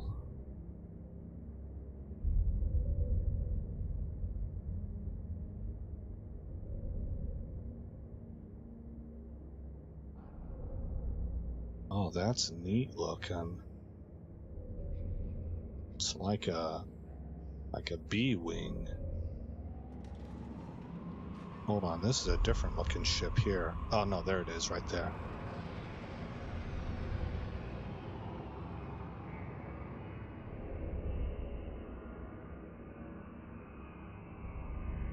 Hey, these look like Legos. They are Legos. Yeah, a pair of Amarr oracles patrolling in Lego.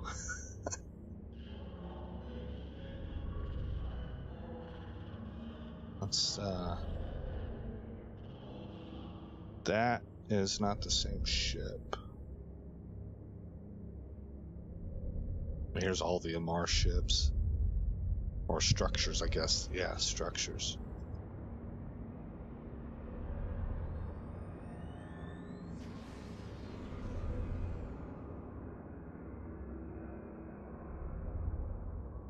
Here's a good pick right here. Let's expand this.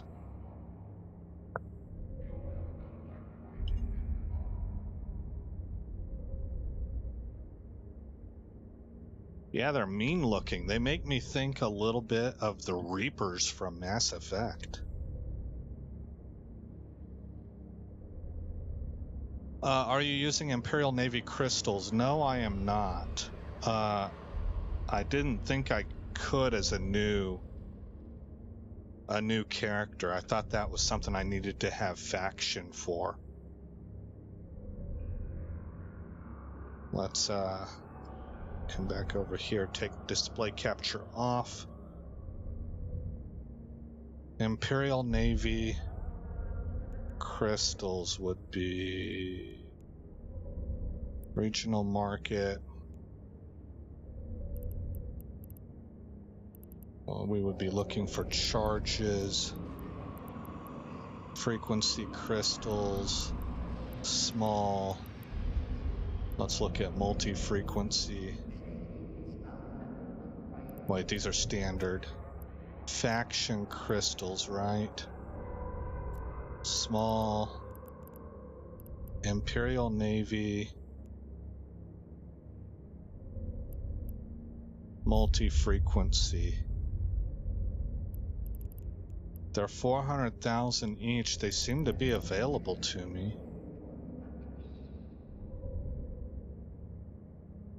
So I might upgrade to those here in just a little bit. I would need 4 of them. That's 1.6 mil. Okay. But I want to try and get these 3 runs done first. I'm actually kind of very loosely, because I'm not being strict about it.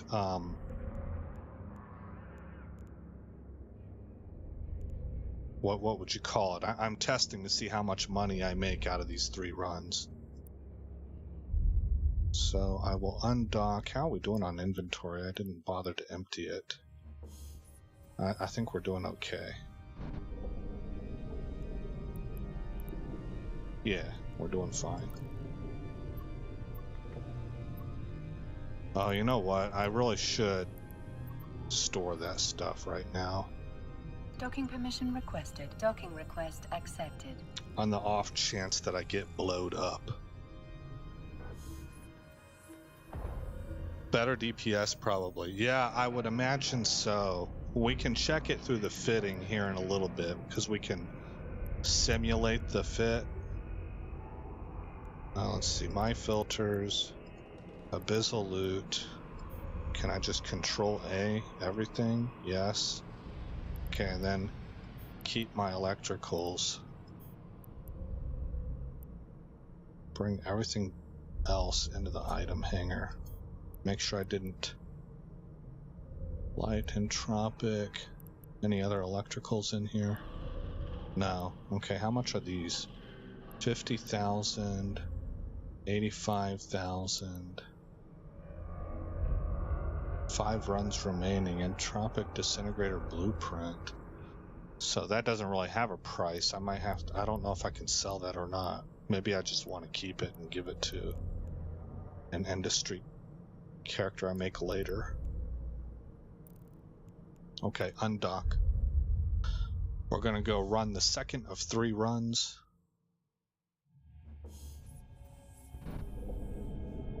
If you need ISK, do Project Discovery in free time. Right click and use stack. Yeah, I will do both of those if needed. Hopefully this is what gets me my ISK though. That's what I'm hoping. So we're gonna warp here. Warp drive active.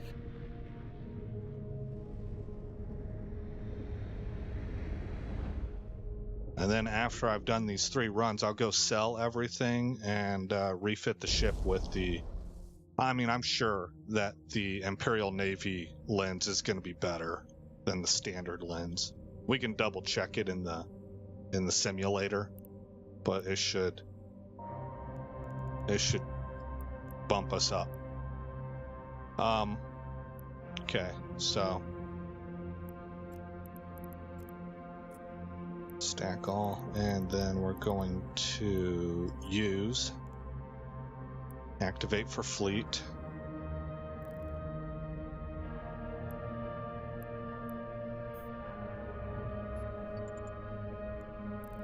And activate.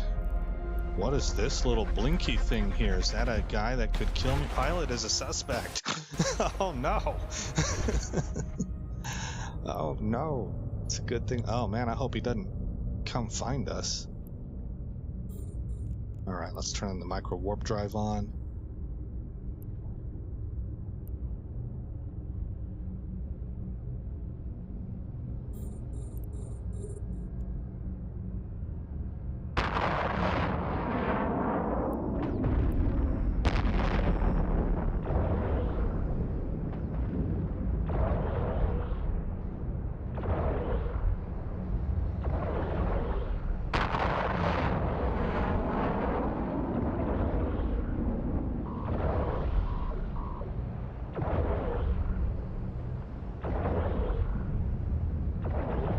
One of the other things that I appreciate about armor and hull tanking is that, well, at least armor tanking, I should say, you really avoid all the repair costs. And not that that's too much of a big deal, but you can fix yourself.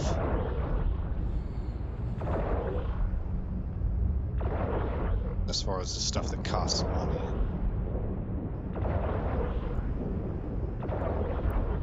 We're gonna pulse one of those on now. I'm gonna use micro warp drive to close distance.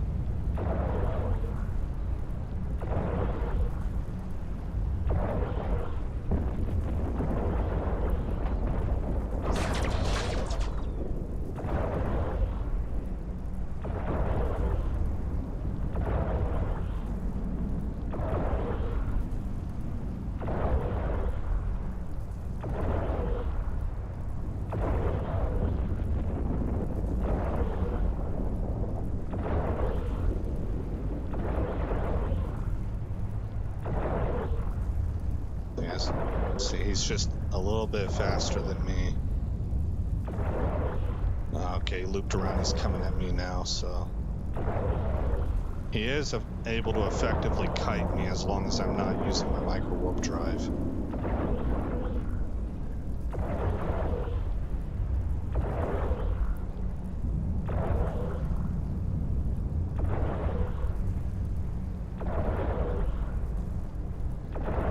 Assuming that further skills in something like frigate will probably increase my speed.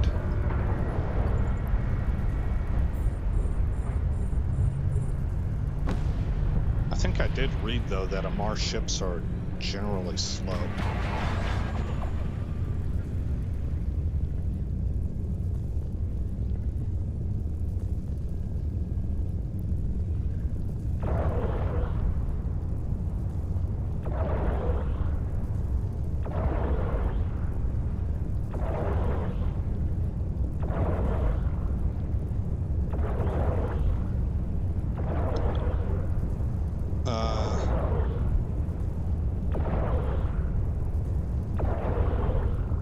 Okay, just checking chat to see if there's anything new.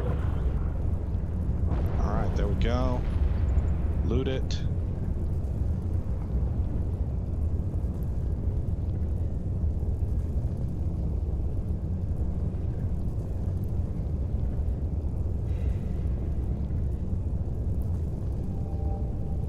And on to room number 2.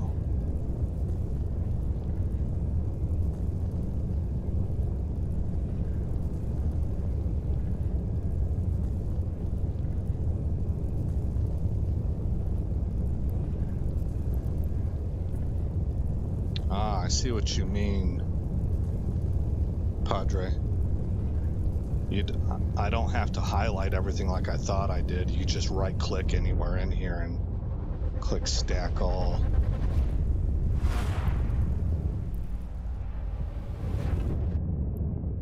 All right. Approach this guy.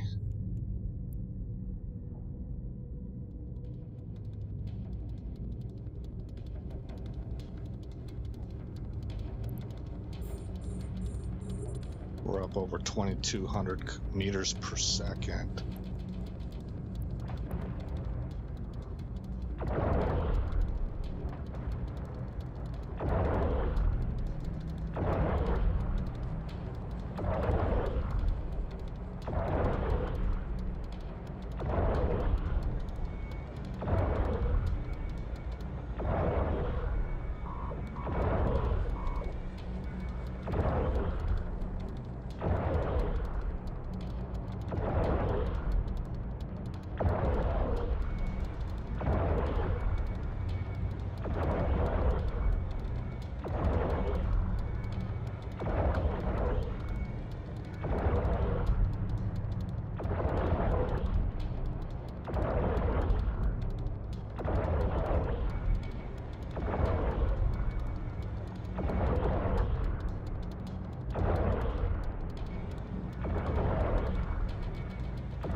This one I'm doing a decent job of staying close. Maybe it's just content to stay close also.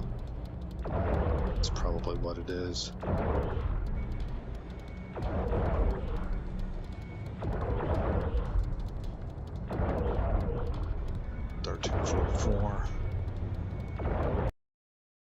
And he's down.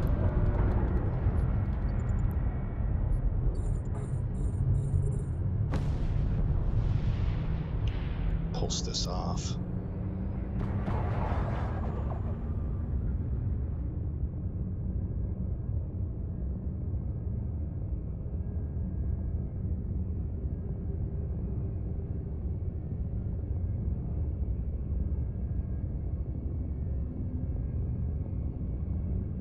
So normal top end speed for this thing is 425 meters per second, but that micro warp drive, it wasn't even done yet. We were continuing to accelerate, but when I toggled it off, we were at about 2,200 meters per second. Finally got my appointments at the VA for my disability claim. Hopefully in a few weeks I'll have a rating. Well, I'll be praying for you, brother. I hope that goes well.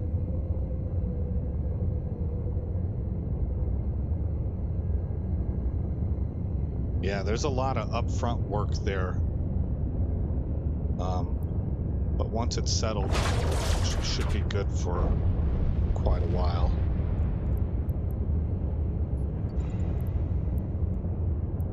Loot all.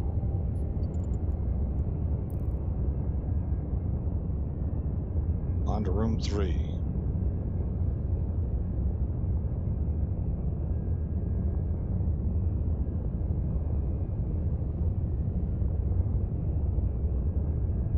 Game audio is a little louder than you are when you're in a fight. Okay. Thank you for that. Let's go. What would it be?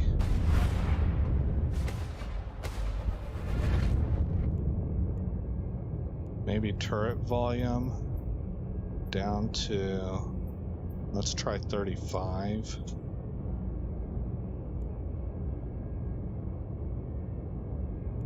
Ship effects, perhaps, at 35.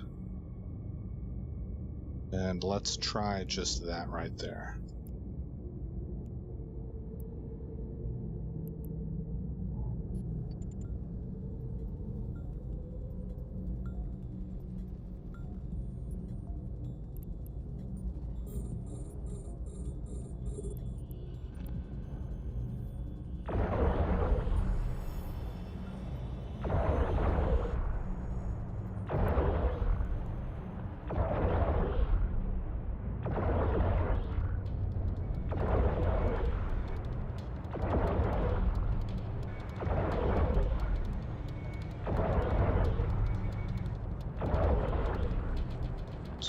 pretty good so far.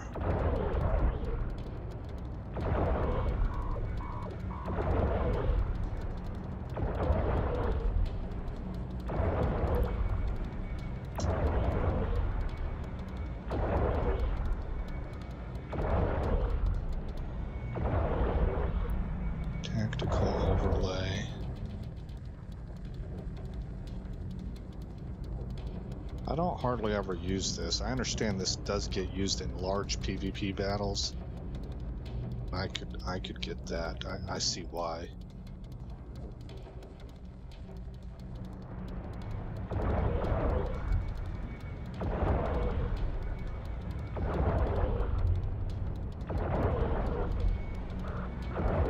How's that game audio level now, Armstrong? If you have a chance to reply. If you don't, it's cool. I understand.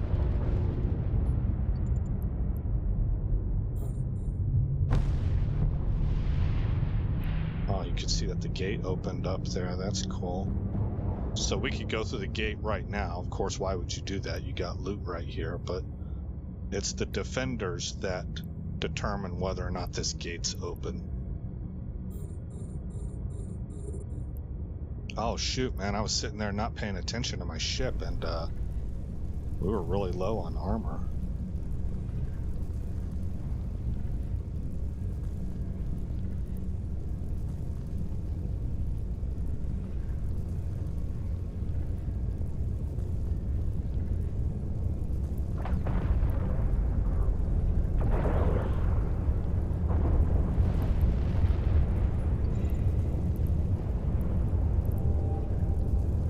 Loot everything, stack all, and let's get out of here.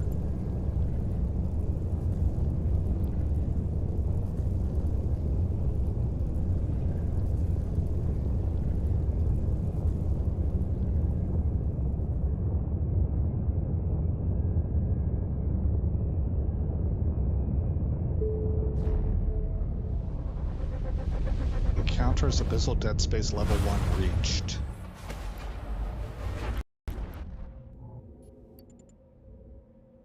Warp drive active.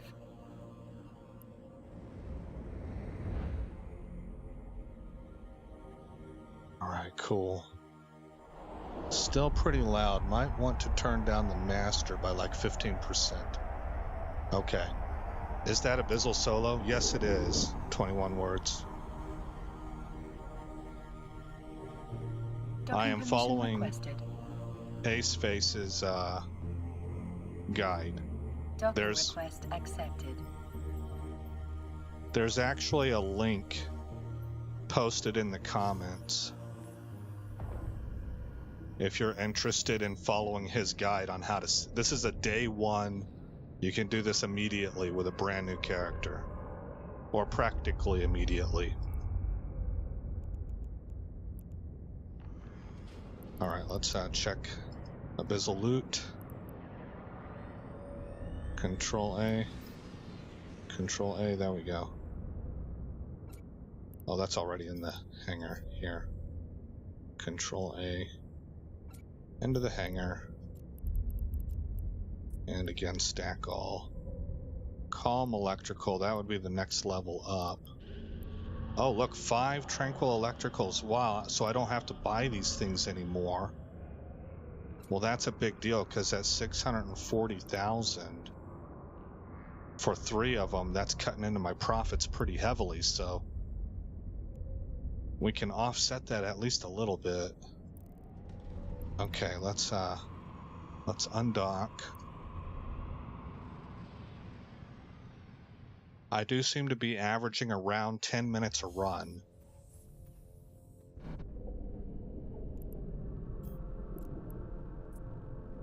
Warp drive active.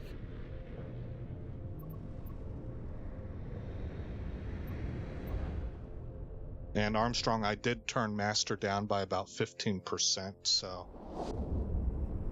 once we get in here and I start lighting these guys up, if you can give me some feedback, that would be much appreciated. It really does. It affects all future content, you know. So getting that audio right, that's the biggest thing. For me, it's the biggest thing on whether or not I continue watching a video or not. I don't like when audio's uneven. And unfortunately, video games can do that. Like Elden Ring is kind of hard about that because it's designed to be that way.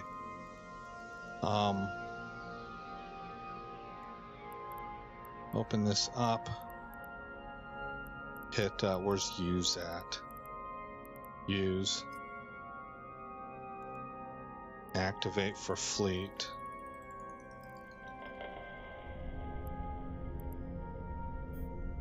Whoops. There we go. And activate. All right, here we go.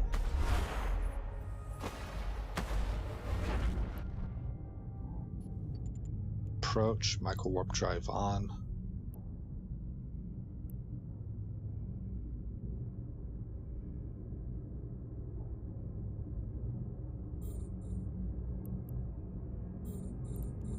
Warp drive off. There we go. Overshot that guy. I'll get better with that over time, but that's what it'll be. It'll take time for me to get used to it all.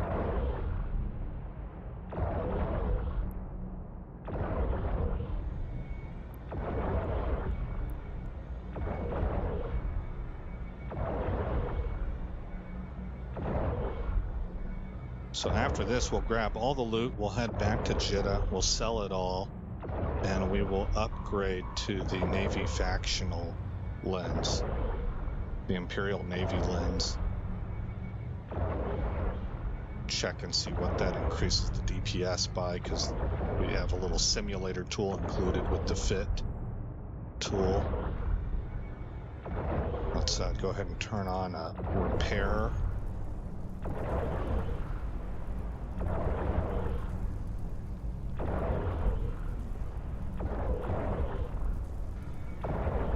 Okay, Armstrong says the volume is a lot better. And Padre says it's a good idea to turn one repairer on at the beginning of the room in case we forget. And yeah, that's really sound advice, because we're cap stable, right? I mean, why would you not? It doesn't... It's very, very doable. Alright, we got that guy. Approach.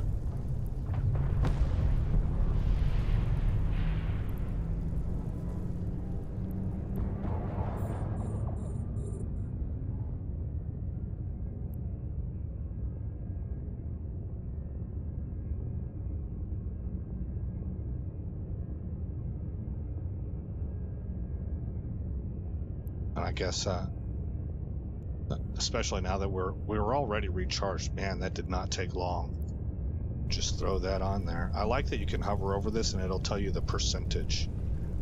That's helpful.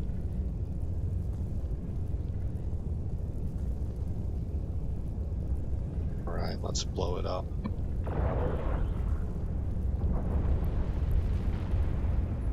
And then loot it.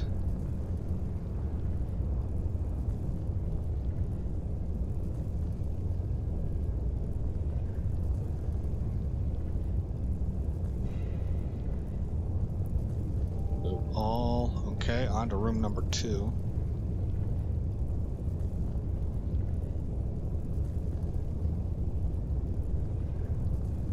Yeah, see, we kind of hover right there between 85 and 90% seems. I guess you might be able to say 80 and 90%, but by the time you're getting down towards 80, it pulses again.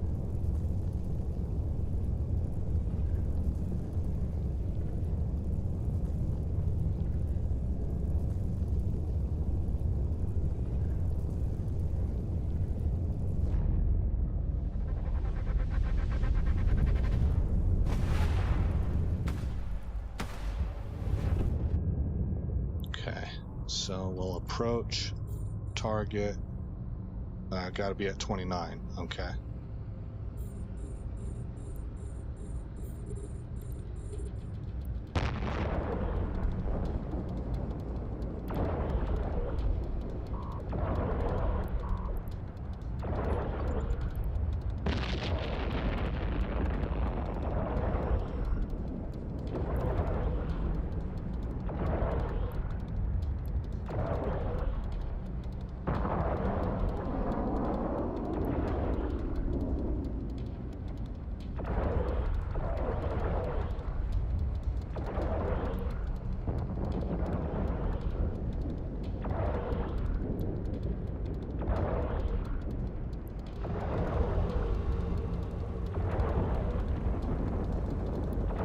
close in with a micro warp drive.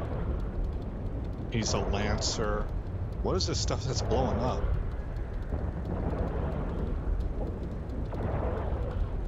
Guess that's just the state of it, the normal state of its existence.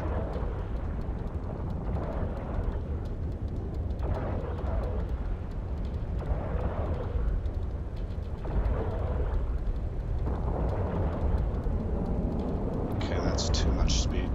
He's trying to kite. He wants to kite.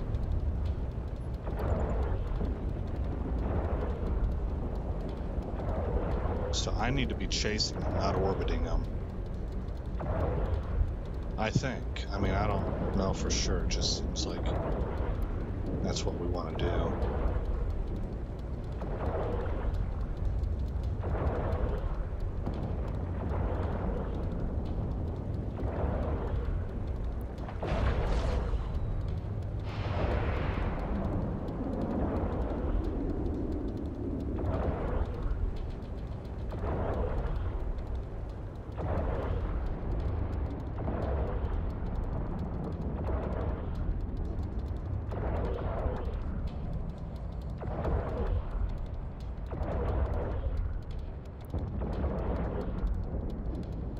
Pulsing again with the micro warp drive.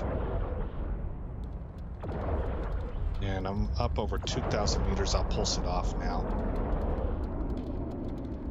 I'm starting to learn that you really don't have to have this thing on for very long, because it ramps us up in speed so fast that you can coast. You can pulse it on, ramp up to like 2,000 meters per second, then turn it off, and you'll still be coasting for well over your max normal speed of 423 or 425 meters per second.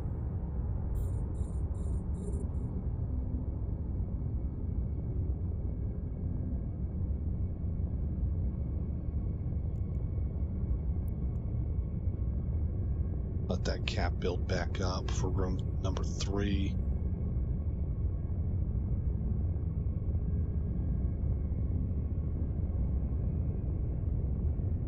Oh man, what caused me to ramp up in speed this much?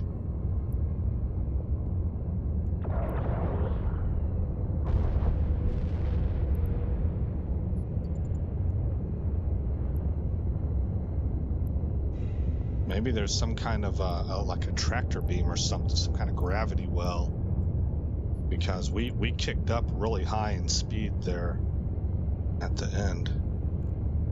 All right, turn our armor repairer back on.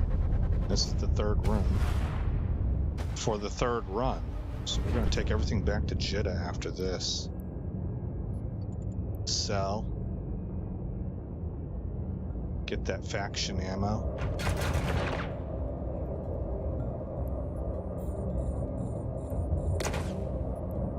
Did I pulse it on? I did not pulse it on. There we go. A Lucifer sword spine. Oh, he is steady at 12 kilometers. So he's a lot faster than me.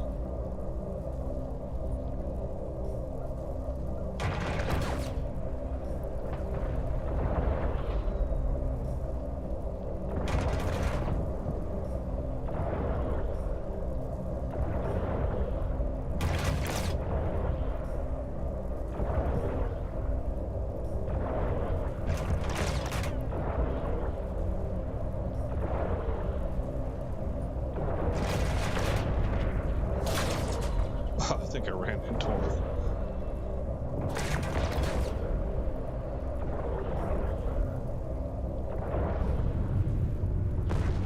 Yeah, that micro warp drive really helps a lot.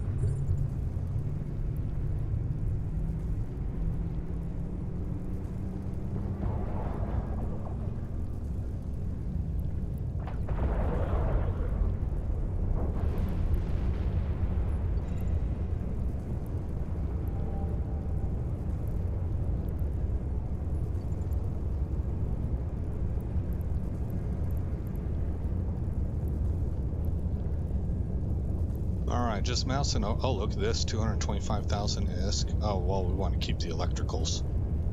All right, let's stack everything. 114.66K, 20K. That's a blueprint. No, it's not. It's a proving filament. I don't know how to get rid of these.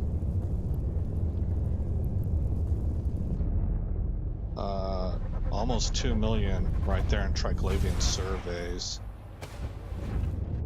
Estimated 101,000 ISK. Estimated 298,000 ISK. Okay, so it's telling me that just in my cargo hold right now, about 3.2 mil. And we have more things to pick up.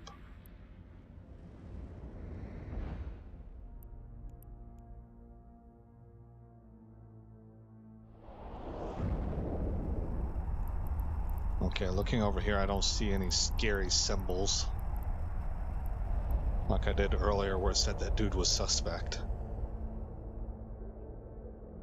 Docking permission requested. Docking request accepted. Oh, we got a lot here. Let's see here. Are you playing through the client or through the newer browser option? I'm playing through the client, I believe. I have like a what do you call that? Like a loader exe that comes up, and then I select my account and I hit play. It's not on the. I'm not going through the internet. I'm going through the exe file. Padre Zan, it kills drones and rockets. Oh, hold on. Let me see what Padre's saying here.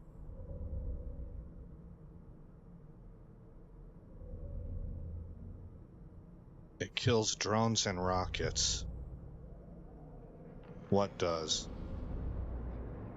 I've got some videos on my channel of me playing Echoes in a lot of the faction ships. Oh, I'll have to check that out then.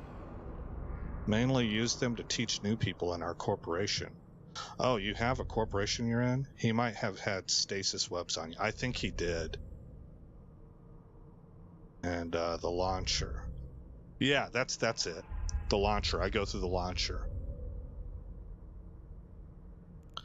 Okay, so come over here to ship hangar. Not ship hangar, item hangar. Grab everything. We got about 3.8 million in here. So now it's estimating me at 7 million. That's a little bit better than my, I was thinking we were making about 2 mil per run. We just did 3 runs and we have a roughly 7 million ISK from those 3 runs. So that's 1 million better than I was expecting. We'll see how it actually translates. Jita. Click this. And set destination. There we go. And off we go. Warp drive active.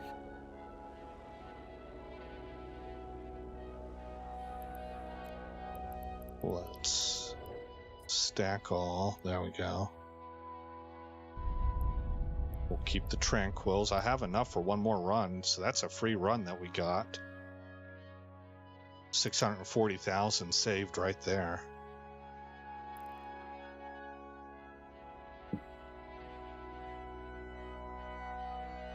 You are safe with this fit. Oh, from the pylon. Okay. The sparks kill drones and rockets. Oh my goodness. So a Caldari rocket ship and a Galentian drone-based ship would get massacred in there. Man, that is good info, Padre. Thank you. That's extremely relevant. Warp drive active. And then that's why we're safe with this fit, because we're not using either of those things. Okay. Ah, cool, man. See, and that's what's really great about community knowledge. Just when you play with people or you're streaming online and people are jumping in, you can learn the reduction of the learning curve is ridiculous. I mean, I can't even tell you how long it might have taken me before I tripped across information like that.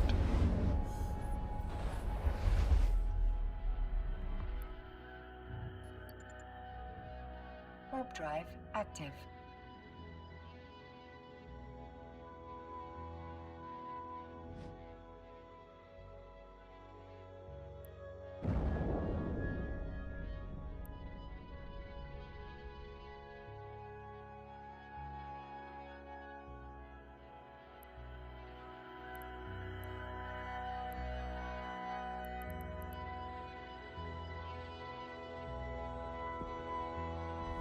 So for me personally, and I don't know this to be absolutely factual, I would have to have access to all of my past data to know for sure.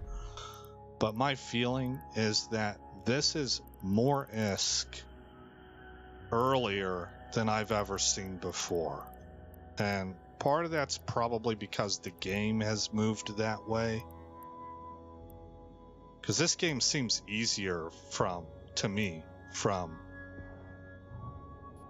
what it's been in past iterations. Active. I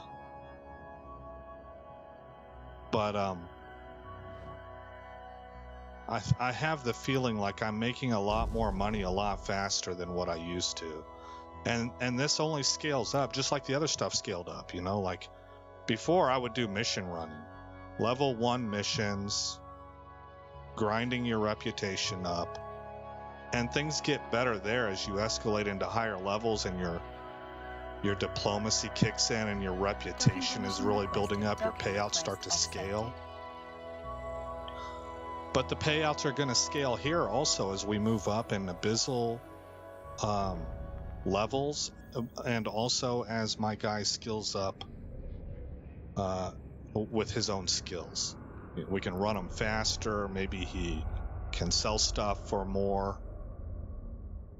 Things of that kind of nature. All right, again, click Abyssal.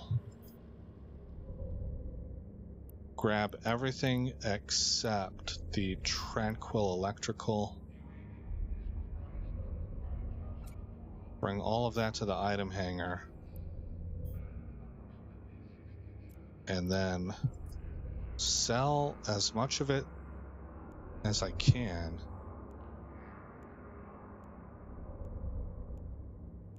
I'm not micromanaging my selling or anything. I mean, some of this is really far below market price. But I'm also getting a lot less than what it initially told me. It was estimating at 7.1 mil. Now it's at 6.4, and I'm actually getting 5.6. So it is, there's a bit of a drop off there. Okay, these I wasn't able to sell. What do I do with these? I get the feeling like these are worth something. They're for battleships. Nobody wants them. I don't know.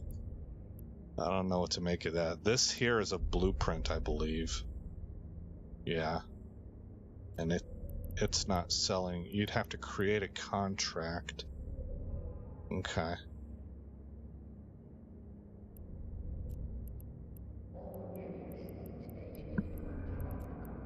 I'm not sure what to do with that.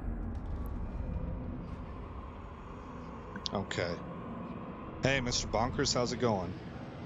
The estimate is the average of the buy orders and the sell orders. Even in Echoes, the market estimates are extremely unreliable. Yeah. Yeah, I get you guys. And what I'm saying is that even with that kind of a drop-off, we're still making good money. For me, you know, that's me saying what I'm used to. I'm already up to almost 7.7 million.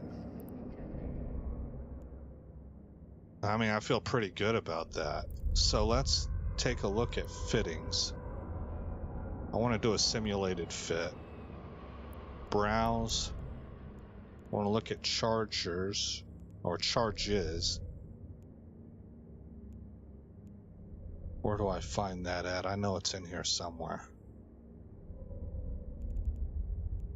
Is it under hull and fits? I don't think so.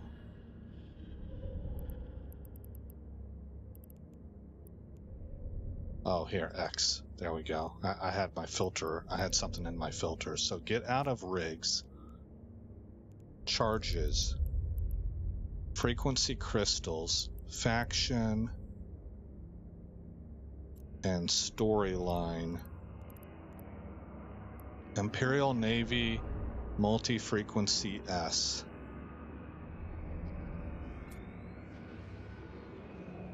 I was at 127. This would take me to 132. Let me double check that. Under the standard crystals, small multi-frequency S. Yeah, 127.2. Is that per second? Yeah, damage per second. And then again, if I go Imperial Navy multi-frequency, kicks me up to 132. So we're going to go ahead and do that. Yes, continue. Okay, so into regional market. Imperial Navy multi-frequency. And I need 4. This is in the same system. They're 400,000 each. Let's see, buy 2, 3, 4. About 1.6 mil.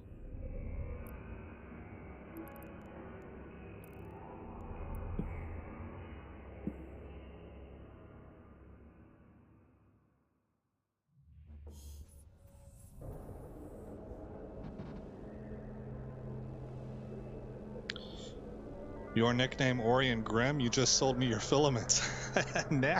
Nice. Capsuleers benefiting from Capsuleers. That's the name of the game in this game. Mr. Bonkers says that's 1 gun difference, right? Would be more if all 4 were loaded with it. I think it loaded all 4, but we're about to find out. So let's go to assets, and it should be right here. Oh yeah, just got more 7 million. What just happened? Whoa! What just happened? Transactions. Oh, a player donation from Starfucker. Well, thank you. I appreciate that. I thought something happened in the market. I was like, whoa, what's going on here? Here we go, Doc. Thank you very much. That certainly helps. Active. And we're warping.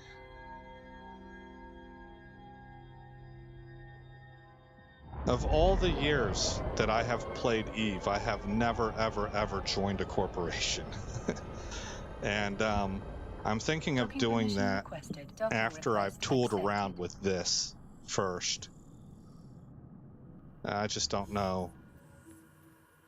I guess it doesn't really matter. Just jump in and get your feet wet, right? But with faction warfare kicking off, man, I would just love to learn how to be a contributing member. You know, like I don't have to be I'll be a tackler. You know, I just like to be part of a team and get trained in how to do some stuff, and then be able to go out and help.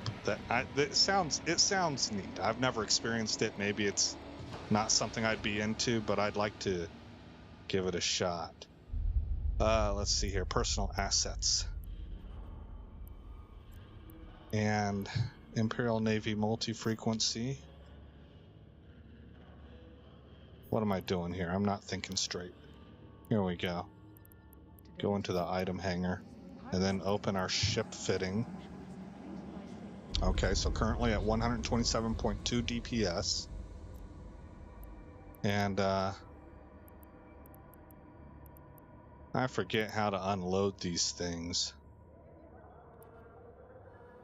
This module is in a group and proceeding to offline a single module. I don't want to offline it.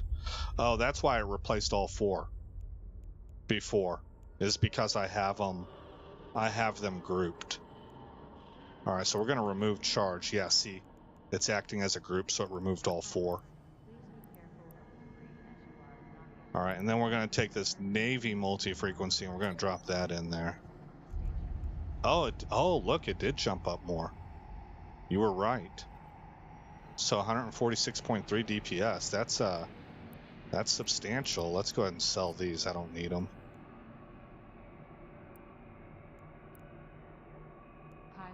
Yeah, that's fine. 63% below market value. Okay.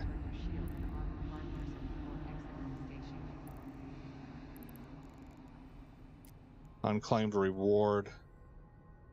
10 career points. Acceleration control. Okay. Redeem. Yes. Pop over here and go ahead and inject this. Oh, I don't need to. I already know it. Okay, so we can sell. For 6 ISK. 5.55. Okay, that's fine.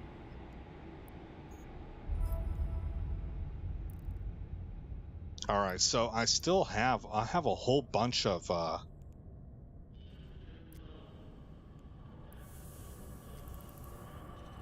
points here to spend. I just need to find out what exactly it is I'm going to want to go into.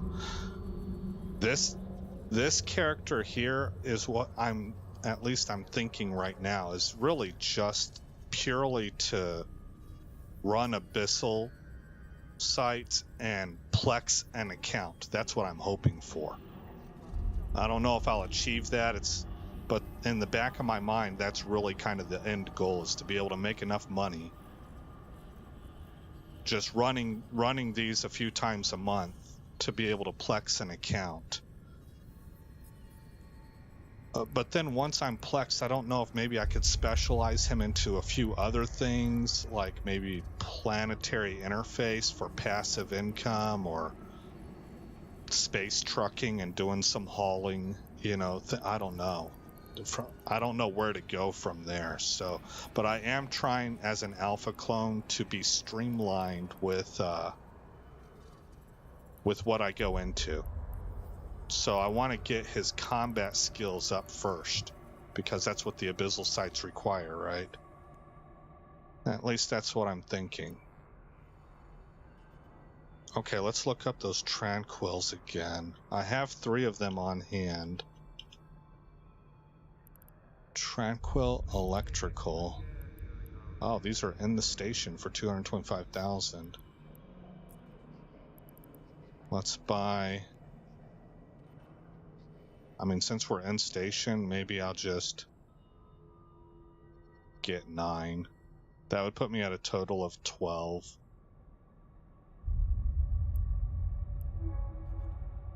Okay. So that would be 4 runs back to back. And what we can do in this next segment here is we can really try and speed clock this and find out how much ISK I'm able to make. As a brand new character following AceFace's guide that's linked in the comments, how much ISK per hour can I make? We should be able to make an extrapolation off of 4 runs. And I'll just try to be as efficient as I can with those runs. Okay, let's take a look at chat. ISK for those new crystals. Yeah, exactly. Join corporation for lower tax. You know what? I think I have heard that before, but I'd forgotten it. I think I heard that years and years ago. But then whenever I was primarily using this as a game to just jump into and relax to, so I didn't really want to do multiplayer. Now my ideas are changing, but I think whenever I had entered that phase where I was just soloing, I kind of ejected some of that knowledge. So you talk about never having joined a corp. Are you not a new player? I'm not a brand spanking new player. How do I put this, Mr. Bunkers? I've been playing this game off and on since pretty close to its inception, but my knowledge level is so shallow because I've always lone wolfed it. Everything I've learned, I've had to research myself, and I've had to just find it out from YouTube, and that can be a very slow and arduous process when you're dealing with a game this deep. So there's a ton of stuff I don't know. And the guide I'm following is designed for a brand new player and a brand new character. So that's kind of how I'm talking about things. But also my knowledge level is pretty exceptionally shallow. It's maybe not brand spanking new shallow, but there's a lot of things I don't know about. Are you aware that although T1 crystals last forever, faction and T2 will be damaged over time and will need replacing? No. I did not know that, but looks like it might be worth it, but that is good to know. Thank you very much. Yeah, that for me, that's straight out of left field. I never even heard of that. So that's really helpful, and I appreciate it. All right, let's set destination.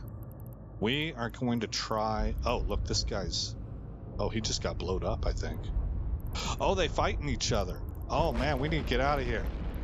We need to get out. I'm a Care Bear. I'm a Care Bear. I don't want to be a Care Bear forever, but right now I am. Gun's scary. Not the kabooms.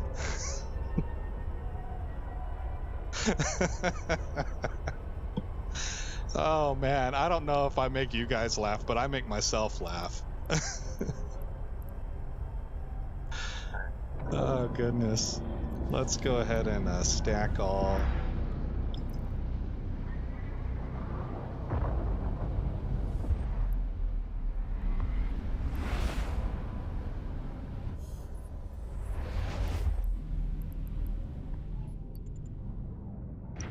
Drive active. Join Corp for lower tax but speed things up. Or are you talking about the crystals speed things up? Yeah, I think that's what you're saying. All right, and just again, so we're all on the same page. I think everybody understands, but I am going to be trying to run this as fast as I can. Look, another guy with suspect. Wow, there's a lot going on in these systems, huh? Is that what you call suicide ganking? Is that what they're doing? Oh, maybe they're following... That might be newbies going to open these containers because it flags them and makes them a legal kill for whoever's watching the container. I heard EvE is such a harsh place, man. There's not a lot of mercy in EvE. And you get these baited traps for noobs that I heard about this a couple years ago, I think, is when I first heard about it. But yeah, that's funny. Okay, let's go to our spot then. Warp to within 0. Warp drive active.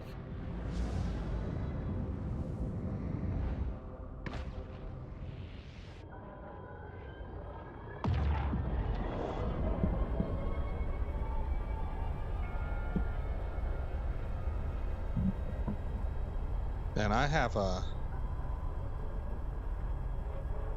stopwatch I can start.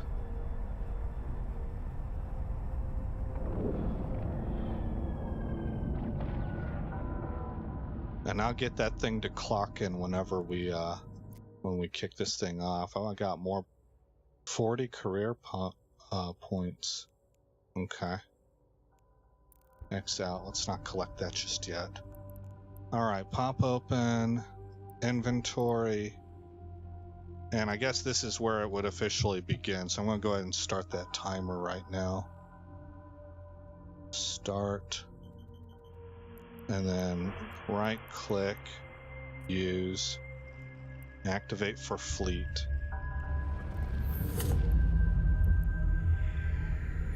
And warp in and activate.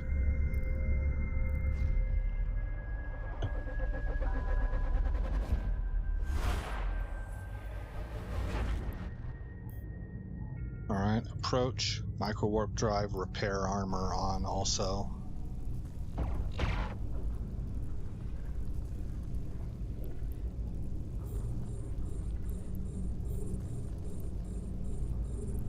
And we can pulse that off now.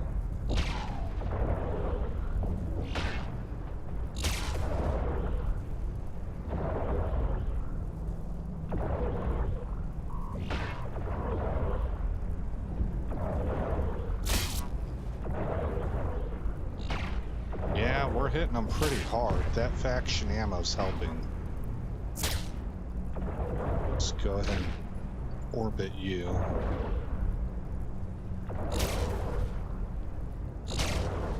One of the reasons that this Punisher is popular is because it is a fairly tanky frigate. Again, from what I read. Approach. Let's go ahead and let this charger, this cap refill.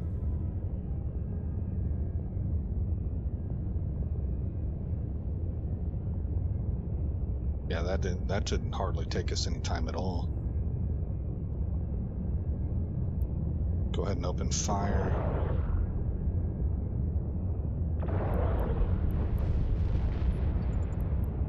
Open everything up.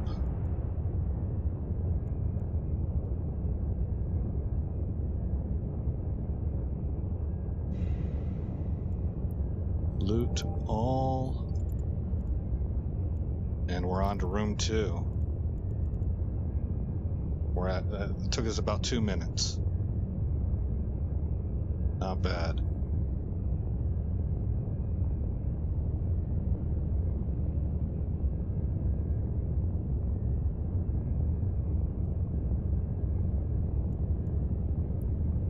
Pulse that armor repair back on.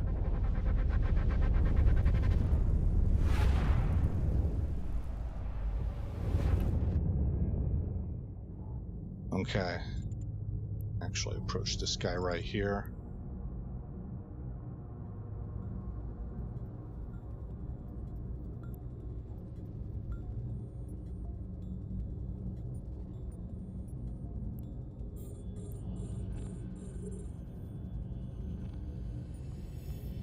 I don't even really need to use the micro warp drive here. We're both approaching each other, so it's going quick. We want to be at about 3,500 meters, but I've noticed I'm fairly effective even at 10. Okay, he's going to kite. Wow. That's a different kind of weapon.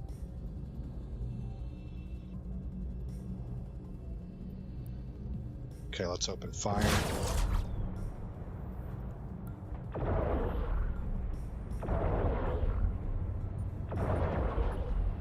That must be electromagnetic damage. It hits fairly hard.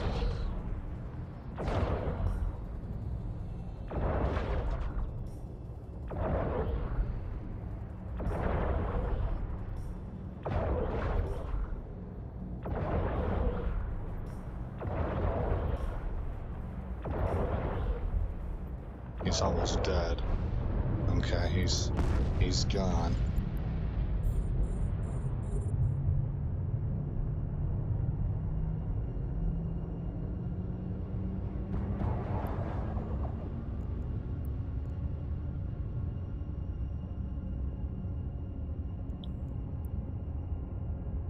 Again, we're trying to do for speed, so I just pulsed my micro warp drive on.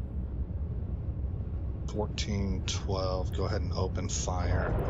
Micro warp drive off. It's down, we can loot all. Okay, I grabbed it and we're out.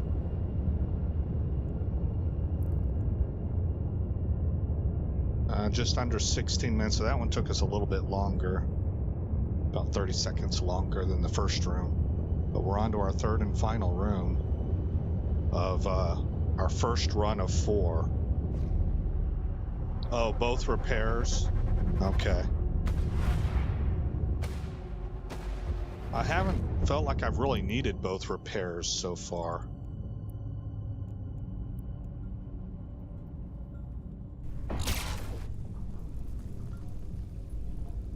Because as long as I have one on, it seems to be out healing what they're able to DPS.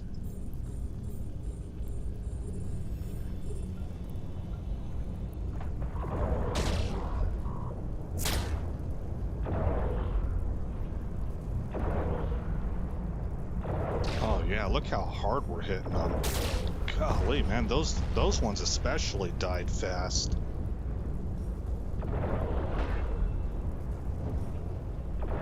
Just one shot and a quarter of his shields were gone. His armor melts even faster. Oh, wow. That's all done. Okay, lock. Open fire. And loot.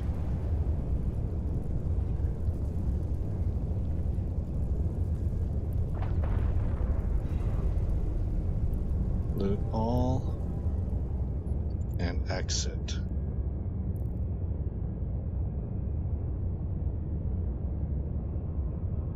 Okay, now I'm not really sure what safe practices might entail. It seems to me from what I hear from AceFace, but I'm having to read between the lines a little bit, or maybe it's more that I'm having to use logic and look at inevitabilities. In 0.8 space, it shouldn't be a problem, but I want to develop good habits. And it seems like whenever you exit these things, you want to dock immediately. Warp drive active. Rather than start up a new conduit. Because there could be people out here ready to gank you. I don't really know for sure. And in 0.8, probably not a big deal. But in 0.6, maybe you want to be in that habit. I don't know. You guys have any feedback on that? Because whenever it comes to trying to make ISK per hour, time is money. So from that perspective, it seems like I want to just fire up 3 more filaments and open up another wormhole right away. Or whatever, Abyssal Dead Space. Without doing this right here. But in more dangerous areas, I'm not really sure. Where's that stack all?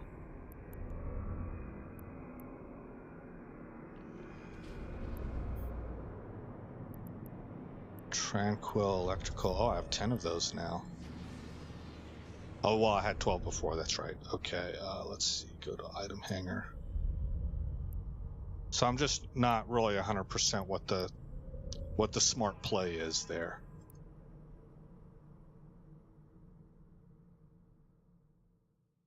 Hardest T-0 enemy, in my opinion, is the Skybreaker. Gotcha. Hover over your guns to see how much damage the crystals have. They should last a good amount of shots. Okay. I will do that. Let's go ahead and start warping. Warp drive active. 1% damaged, yeah. So they have a long ways to go. Will they stay at a damage caused 100? Well, here, damage per second 146.3. Will it stay at that until they're until they're 100% damaged, or do they degrade? So like when you're at 70% damaged, you're doing only 70% of that DPS. I would imagine they just stay at 146.3.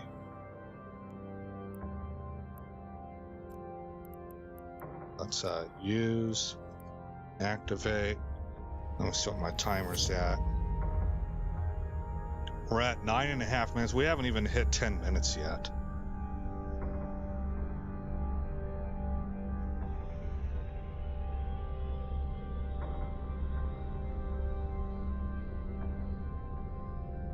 Okay, does not degrade in DPS, and Armstrong says playing so close to my ship makes him nervous. Yeah, I can see why. Here we go, right here. Activate gate. Okay, activate.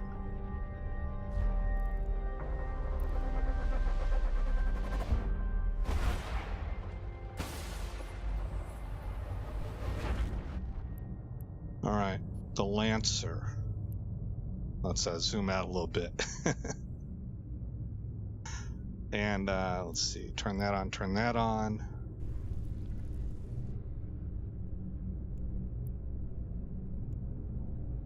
Bring tactical overlay up. Is this how you would normally play Armstrong? F1. Oh, I'm not. Darn it, I messed that up. I didn't lock them up. Okay, there we go, F1.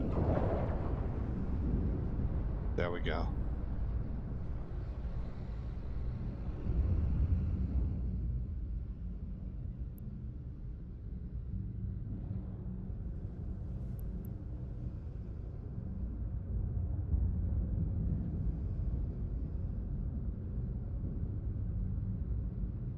I'm not hitting them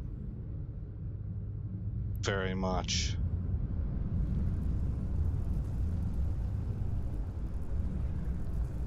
Oh, I'm not hitting them at all. Hit F1 again. Darn it, man, I'm ruining my time. There we go.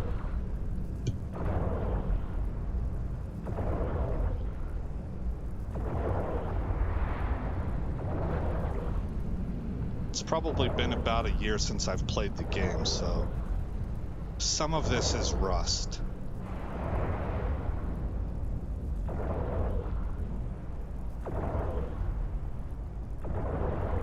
I'm hurting my average whenever it comes to IS per hour by making mistakes like that. Oh, you almost done. You done, son. Alright, lock this guy up. Go ahead and put the guns on him. Turn the micro warp drive off. Man, I hit that thing with velocity. I hit it so hard I bounced outside the range to open the box. Are we moving towards them? We are not. Here. Okay, turn the repairer off. Let my cap recover. I will check out chat here in just a little bit, guys. I'm trying to make up for lost time here. Warp.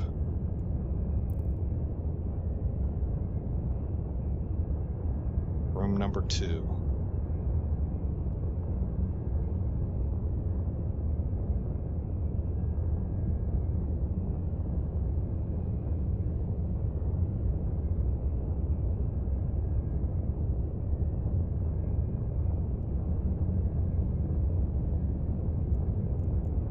All right, turn the repairer on. We should warp right here, yep.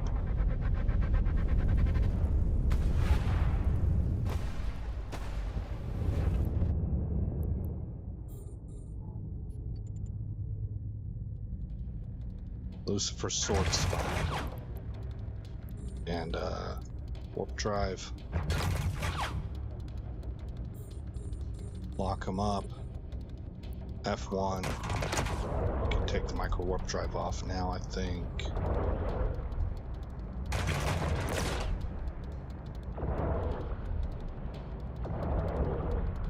Alright, so what is he doing to us? Target painted. Okay, so that's going to help him hit us. But it's not, he's not able to overcome my armor repair, and I've just got the one going. So that's turning out in our favor. Meanwhile, we're hitting him like a truck. He's got nice recharge on his shields, but it's not going to save him, obviously. Okay, micro warp drive, 44 kilometers out.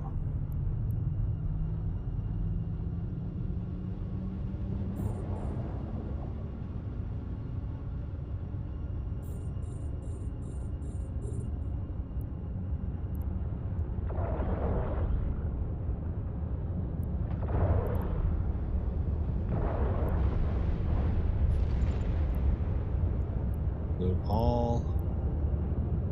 Okay. On to the last room. How are we doing on time?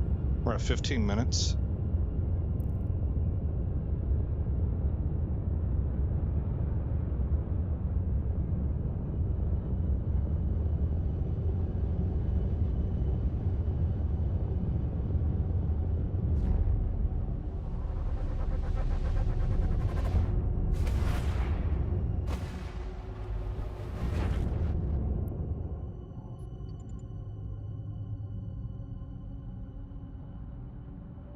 Micro warp drive on.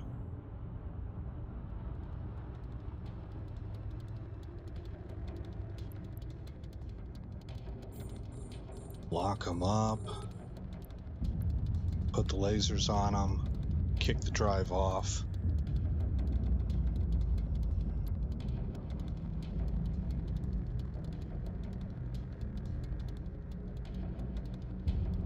Oh, he actually gained distance pretty fast. Okay, now he's circled back around, so this is probably where we're going to really get some good shots in.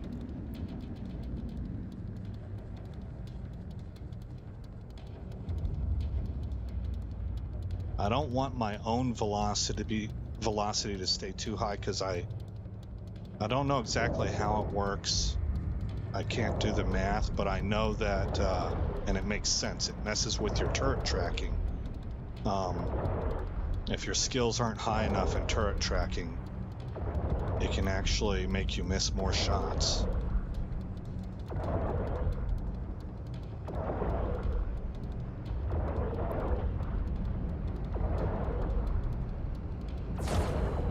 Okay, down goes Frazier. Down goes Frazier. Alright.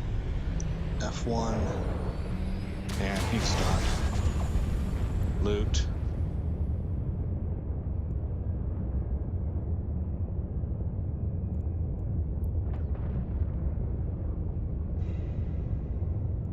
Loot all. Go ahead and get out of here.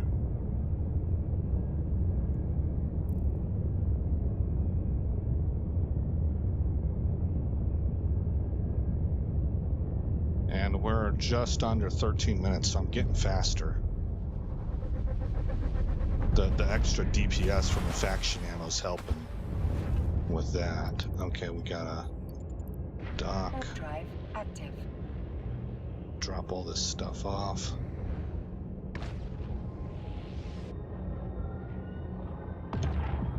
Alright, let's check chat.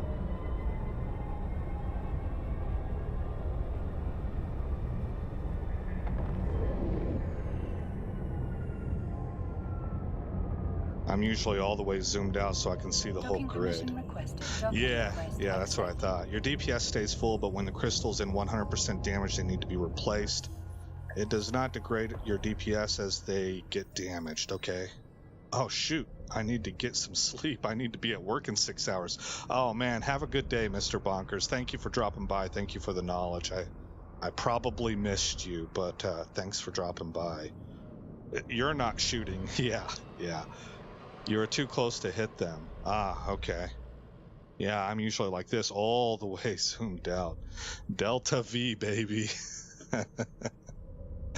All right, let's filter it by Abyssal loot. Remember, I got those filters straight from AceFace. He has them in his public profile. Let's stack all. And Control A, keep the tranquil electrical. Bring everything else to item hanger. And we can undock again.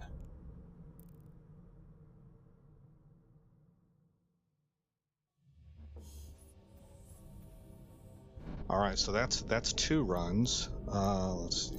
Warp. Warp drive active. How's my my timer doing? We're at just under 20 minutes for 2 runs, so that's about spot on. Averaging with the transit time of going back to the dock, averaging 10 minutes per run. Which makes the math really easy for figuring out how much ISK per hour, right? Okay, let's pop this out and then use, activate,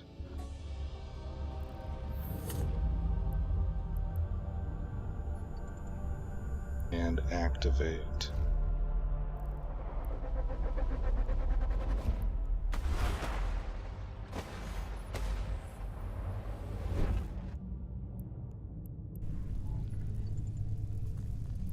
All right. Alright, move in for the kill.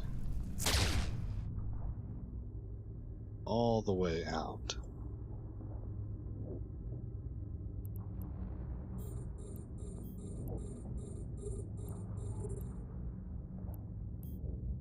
Okay, take this off, F1.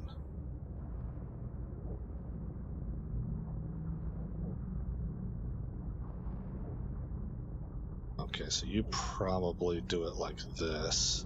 Where I have it at auto target, I'm guessing, Armstrong, that you keep it like this. Okay, that's one guy.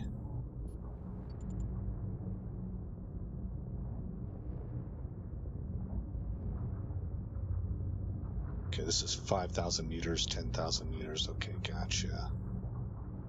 That's the other guy.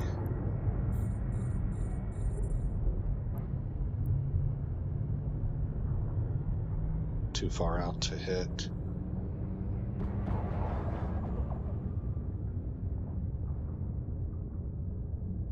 And this is how I see most people play EvE, particularly in PvP. I have only ever really done PvE, and so I tend to stay closer in because this is silly, but I like the way the ships look. They make me think of micro machines from way back in the day.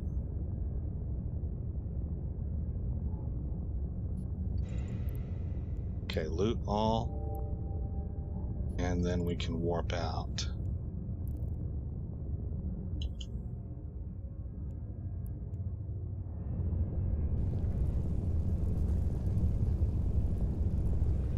I like all the little moving gizmos and stuff, and I'm watching the guns track and stuff like that. All that stuff that you probably ain't got no time for whenever you fighting another human player.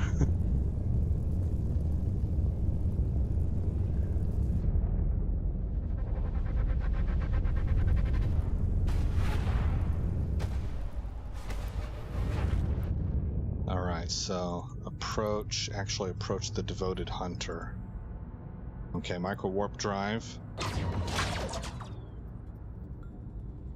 Micro warp drive equals more ISK.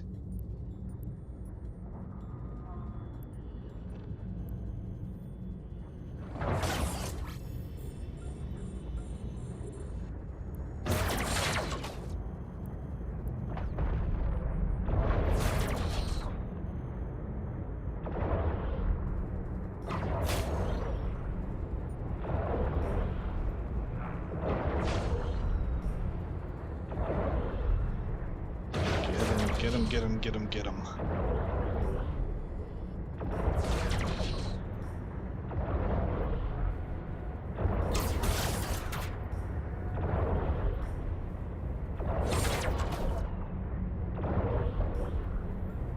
And we're into his hull. Wow, his hull is melting quick. Okay, so we'll approach this and lock it up. Blow it up. Loot box, loot all, on to the next room. How are we doing here? 16 minutes and we're entering into room number 3. That's pretty nice.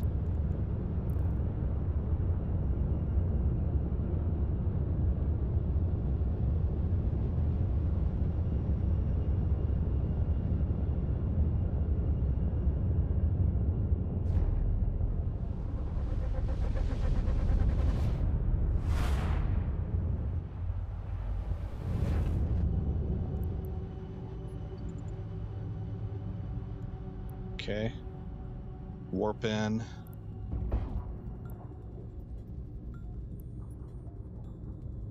Well, they can shoot from quite a distance.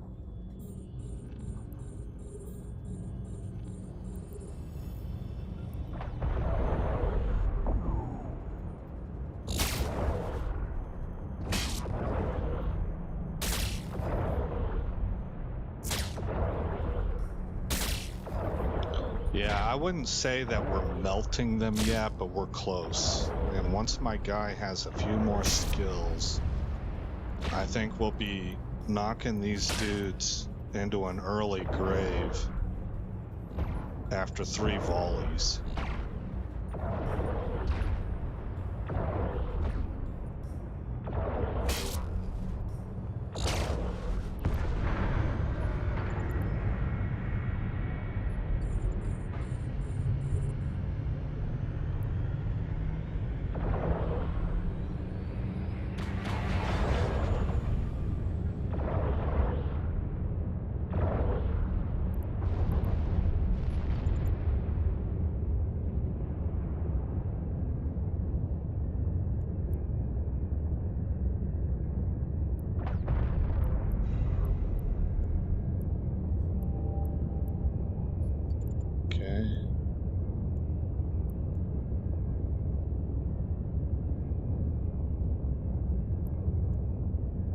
So that one's completed at 14 minutes.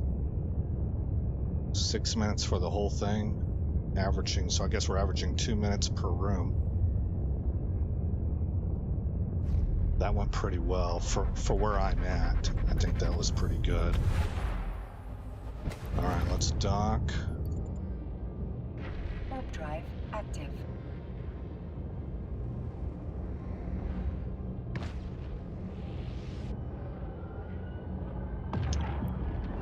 And my own timer has me at 27 minutes now. And that's 2 runs in the books, I think. Calm, calm, tranquil, dark, tranquil, electro, I missed it. Okay, where is it? Not sell, stack all. Control A. I want to keep. Oh, that's the item hanger. My bad. Abyssal loot. Control A. Not Control A. Stack all. Control A. Oh, that was the 3rd run. Okay, so we're about to do our last run. Undock.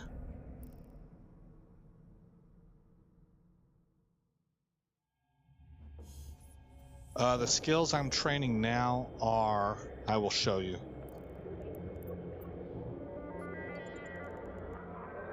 Warp drive active. Right now, it's the Amarr mission runner skills. It's that battery. It's like pre-done by the game, you know. And I do have skill points that I can spend on it. It's at 7 days. I'll be able to finish this real quick. I'm not really quite sure where I'm going to go after that. I thought maybe into Soldier of Fortune for these 2 right here, the Soldier of Fortune and the Militia Fighter.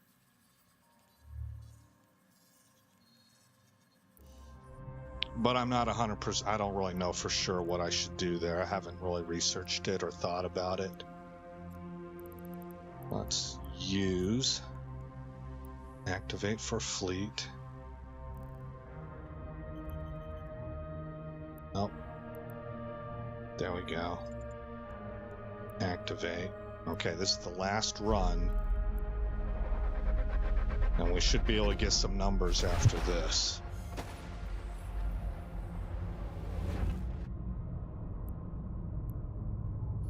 Okay, move in, micro warp drive, repair.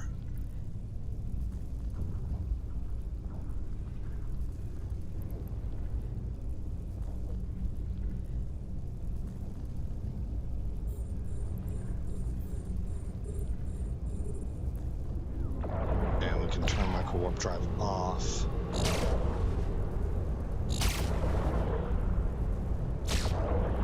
Oof, boy, that hit him really hard. The next big hit he takes is going to take him out, I think. It took 2 hits.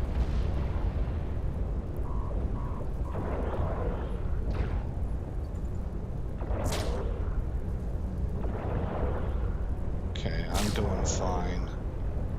He's not.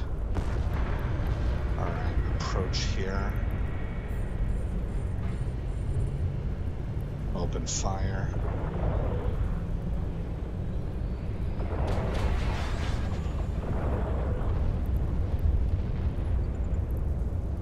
Open.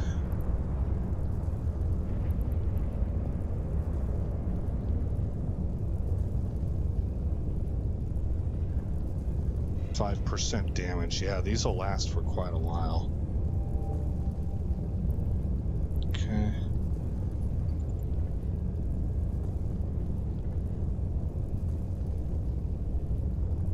I'm glad he told me that, though. I had no idea that faction ammo degraded over time. Well, I guess it's for the lens. Like, if you're using anything else, it already degrades because you have charges.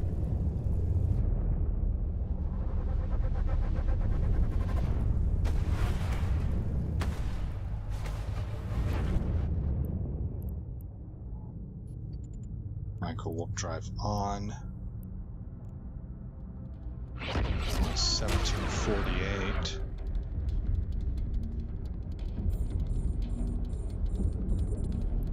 Go ahead and put the guns on him right now. Kill the micro warp drive. Lucid escort. Lucid escort seems to have decent shields.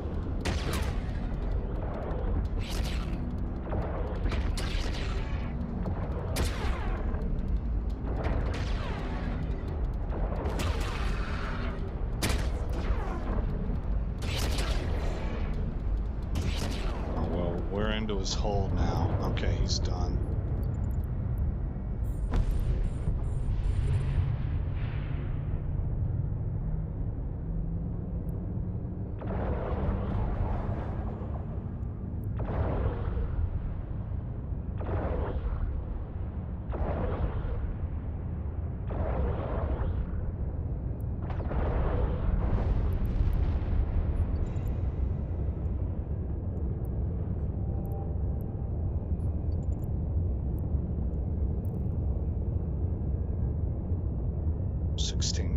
Minutes.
Those are some pretty beefy shields. Okay, we're past the shields. Into armor. His armor seems to be going down about 1/5 at a time. We're into fall off. So I need to close distance with MWD. Okay, I'm pulsing MWD off. We're into his armor. That's probably going 1/3 at a time.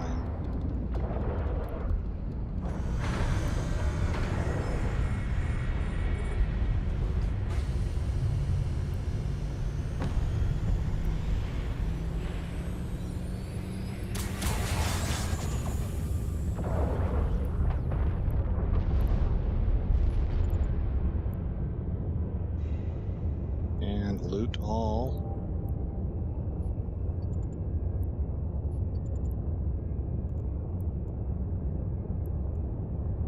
And that was done in 14 minutes. Well, with 14 minutes left, I should say. So 6 minutes. Yep, okay, 6 minutes seems to be about where I'm at right now as a player, and then as my pilot skills up, that's where the reduction will come from. As he kills stuff faster and he can fly faster and stuff like that. You guys know the drill better than I do.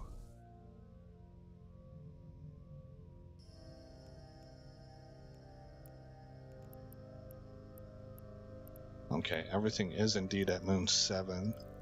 So I've been going to the same place consistently. That's good.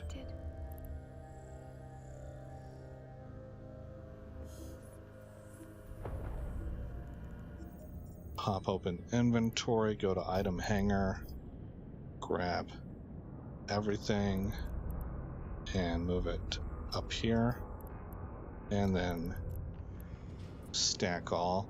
Okay, it's estimating me to be at 10.5 mil.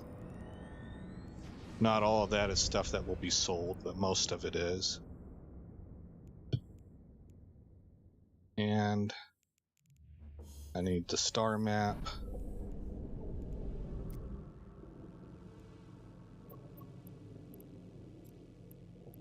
Set destination, X, and start the warp. Drive active. And that means I can probably stop my timer. I'm at 37 minutes for 4 trips.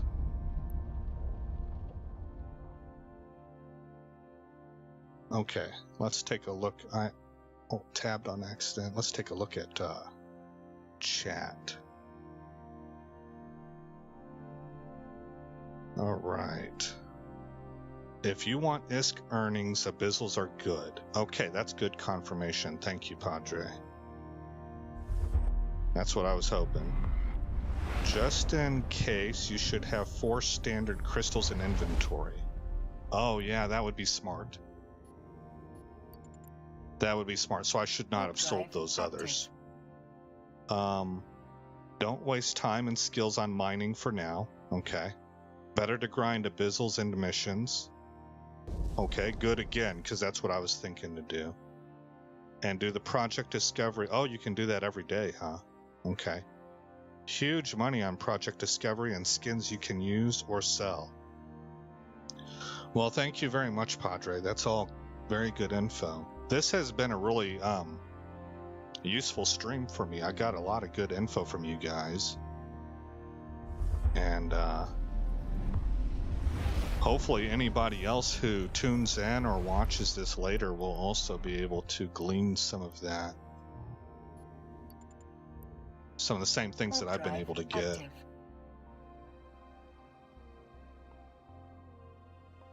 We'll sell this stuff and see how we do. This guy right here has an interesting looking profile pic.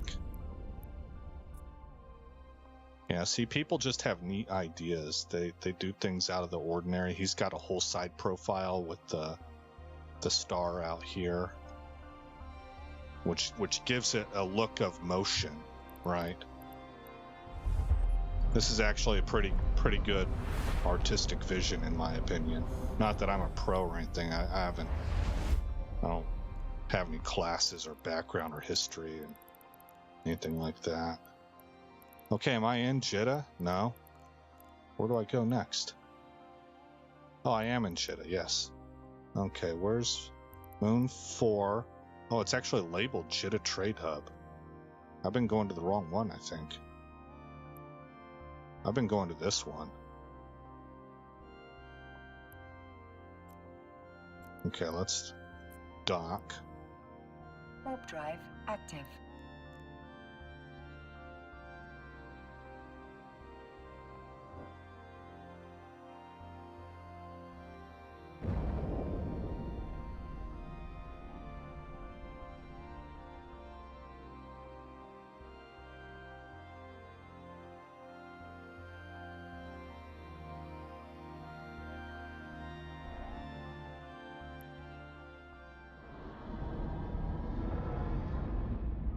Docking permission requested.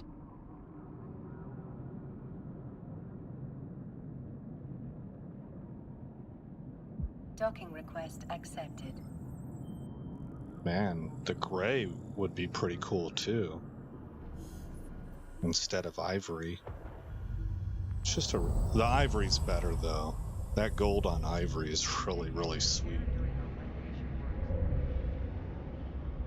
Alright. Open inventory. Check just the abyssal loot. Control A everything. Keep the tranquil electrical. And dump everything else in the item hanger.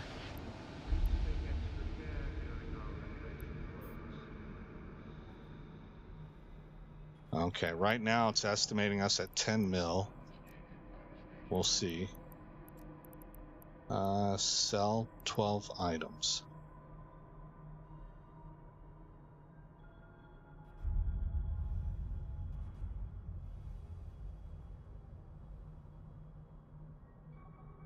About 9 mil after the sales tax. There was kind of close to $1 million in sales tax, so okay. Broker found no match for your order. Others might have been before you, or your quotes might be outdated. Okay. Let's try that again.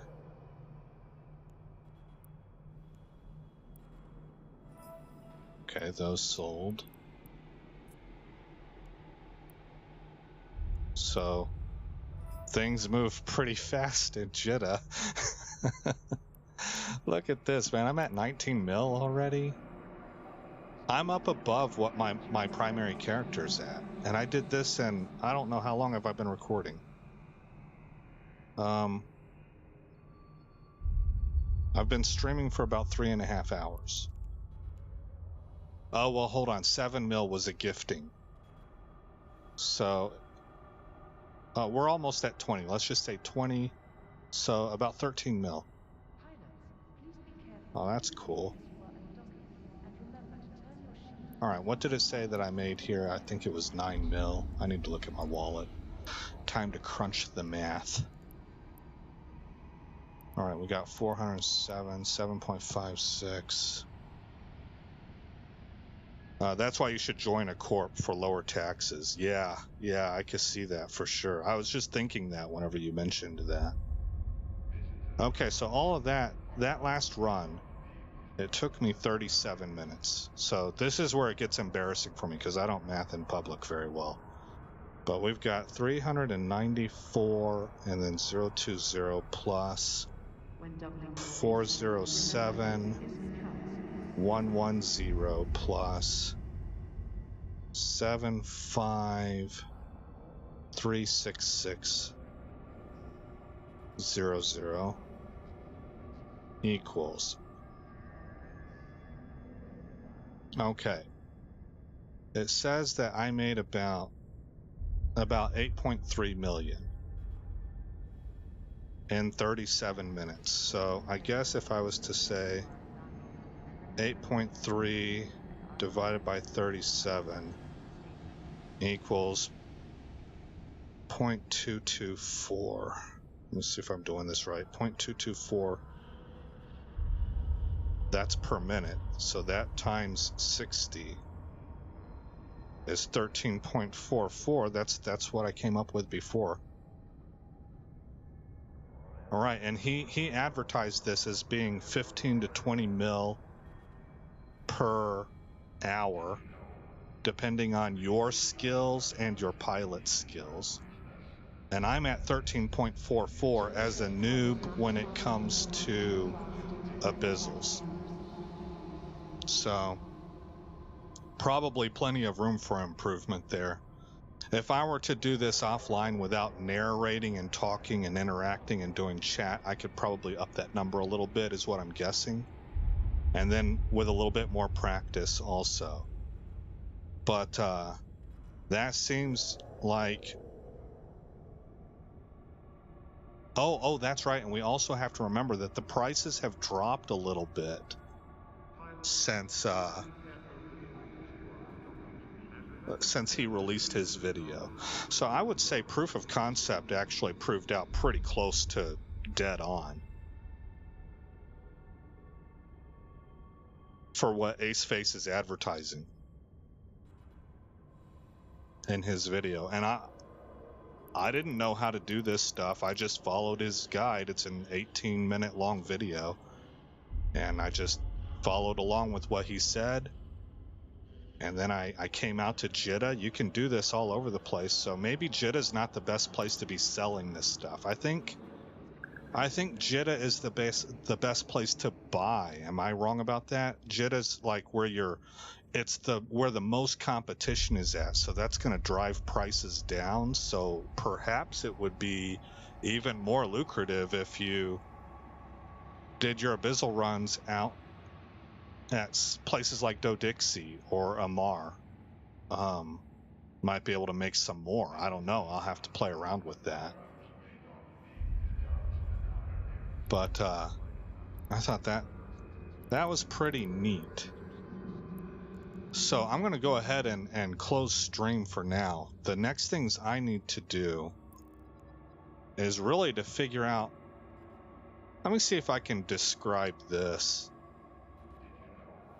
I'm trying to plex an account, right? And I have right now this idea because with faction warfare coming, I have 4 alpha accounts, and they're set up for Amarr, Caldari, Minmatar, and Gallente. And my understanding is that Gallente and Minmatar are good for PvP. Amarr is kind of like the redheaded stepchild left outside of everything else, and Caldari is the king of PvE. And so I had the idea of having an Amarr account, a Caldari account, a Minmatar account, and a Gallente account. You get 3 slots per, right? So I was going to have a faction warfare guy for each one of the races except for maybe Amarr. And Amarr, so I'm on my Amarr account right now. This guy, he's Amarr. And so he was going to be my Abyssal runner, which would help me plex an account.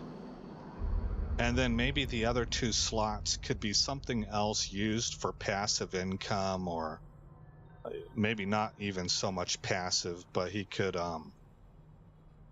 the other 2 accounts could do stuff like mining and planetary interaction. And maybe another guy can be, I don't know, hauling and trade.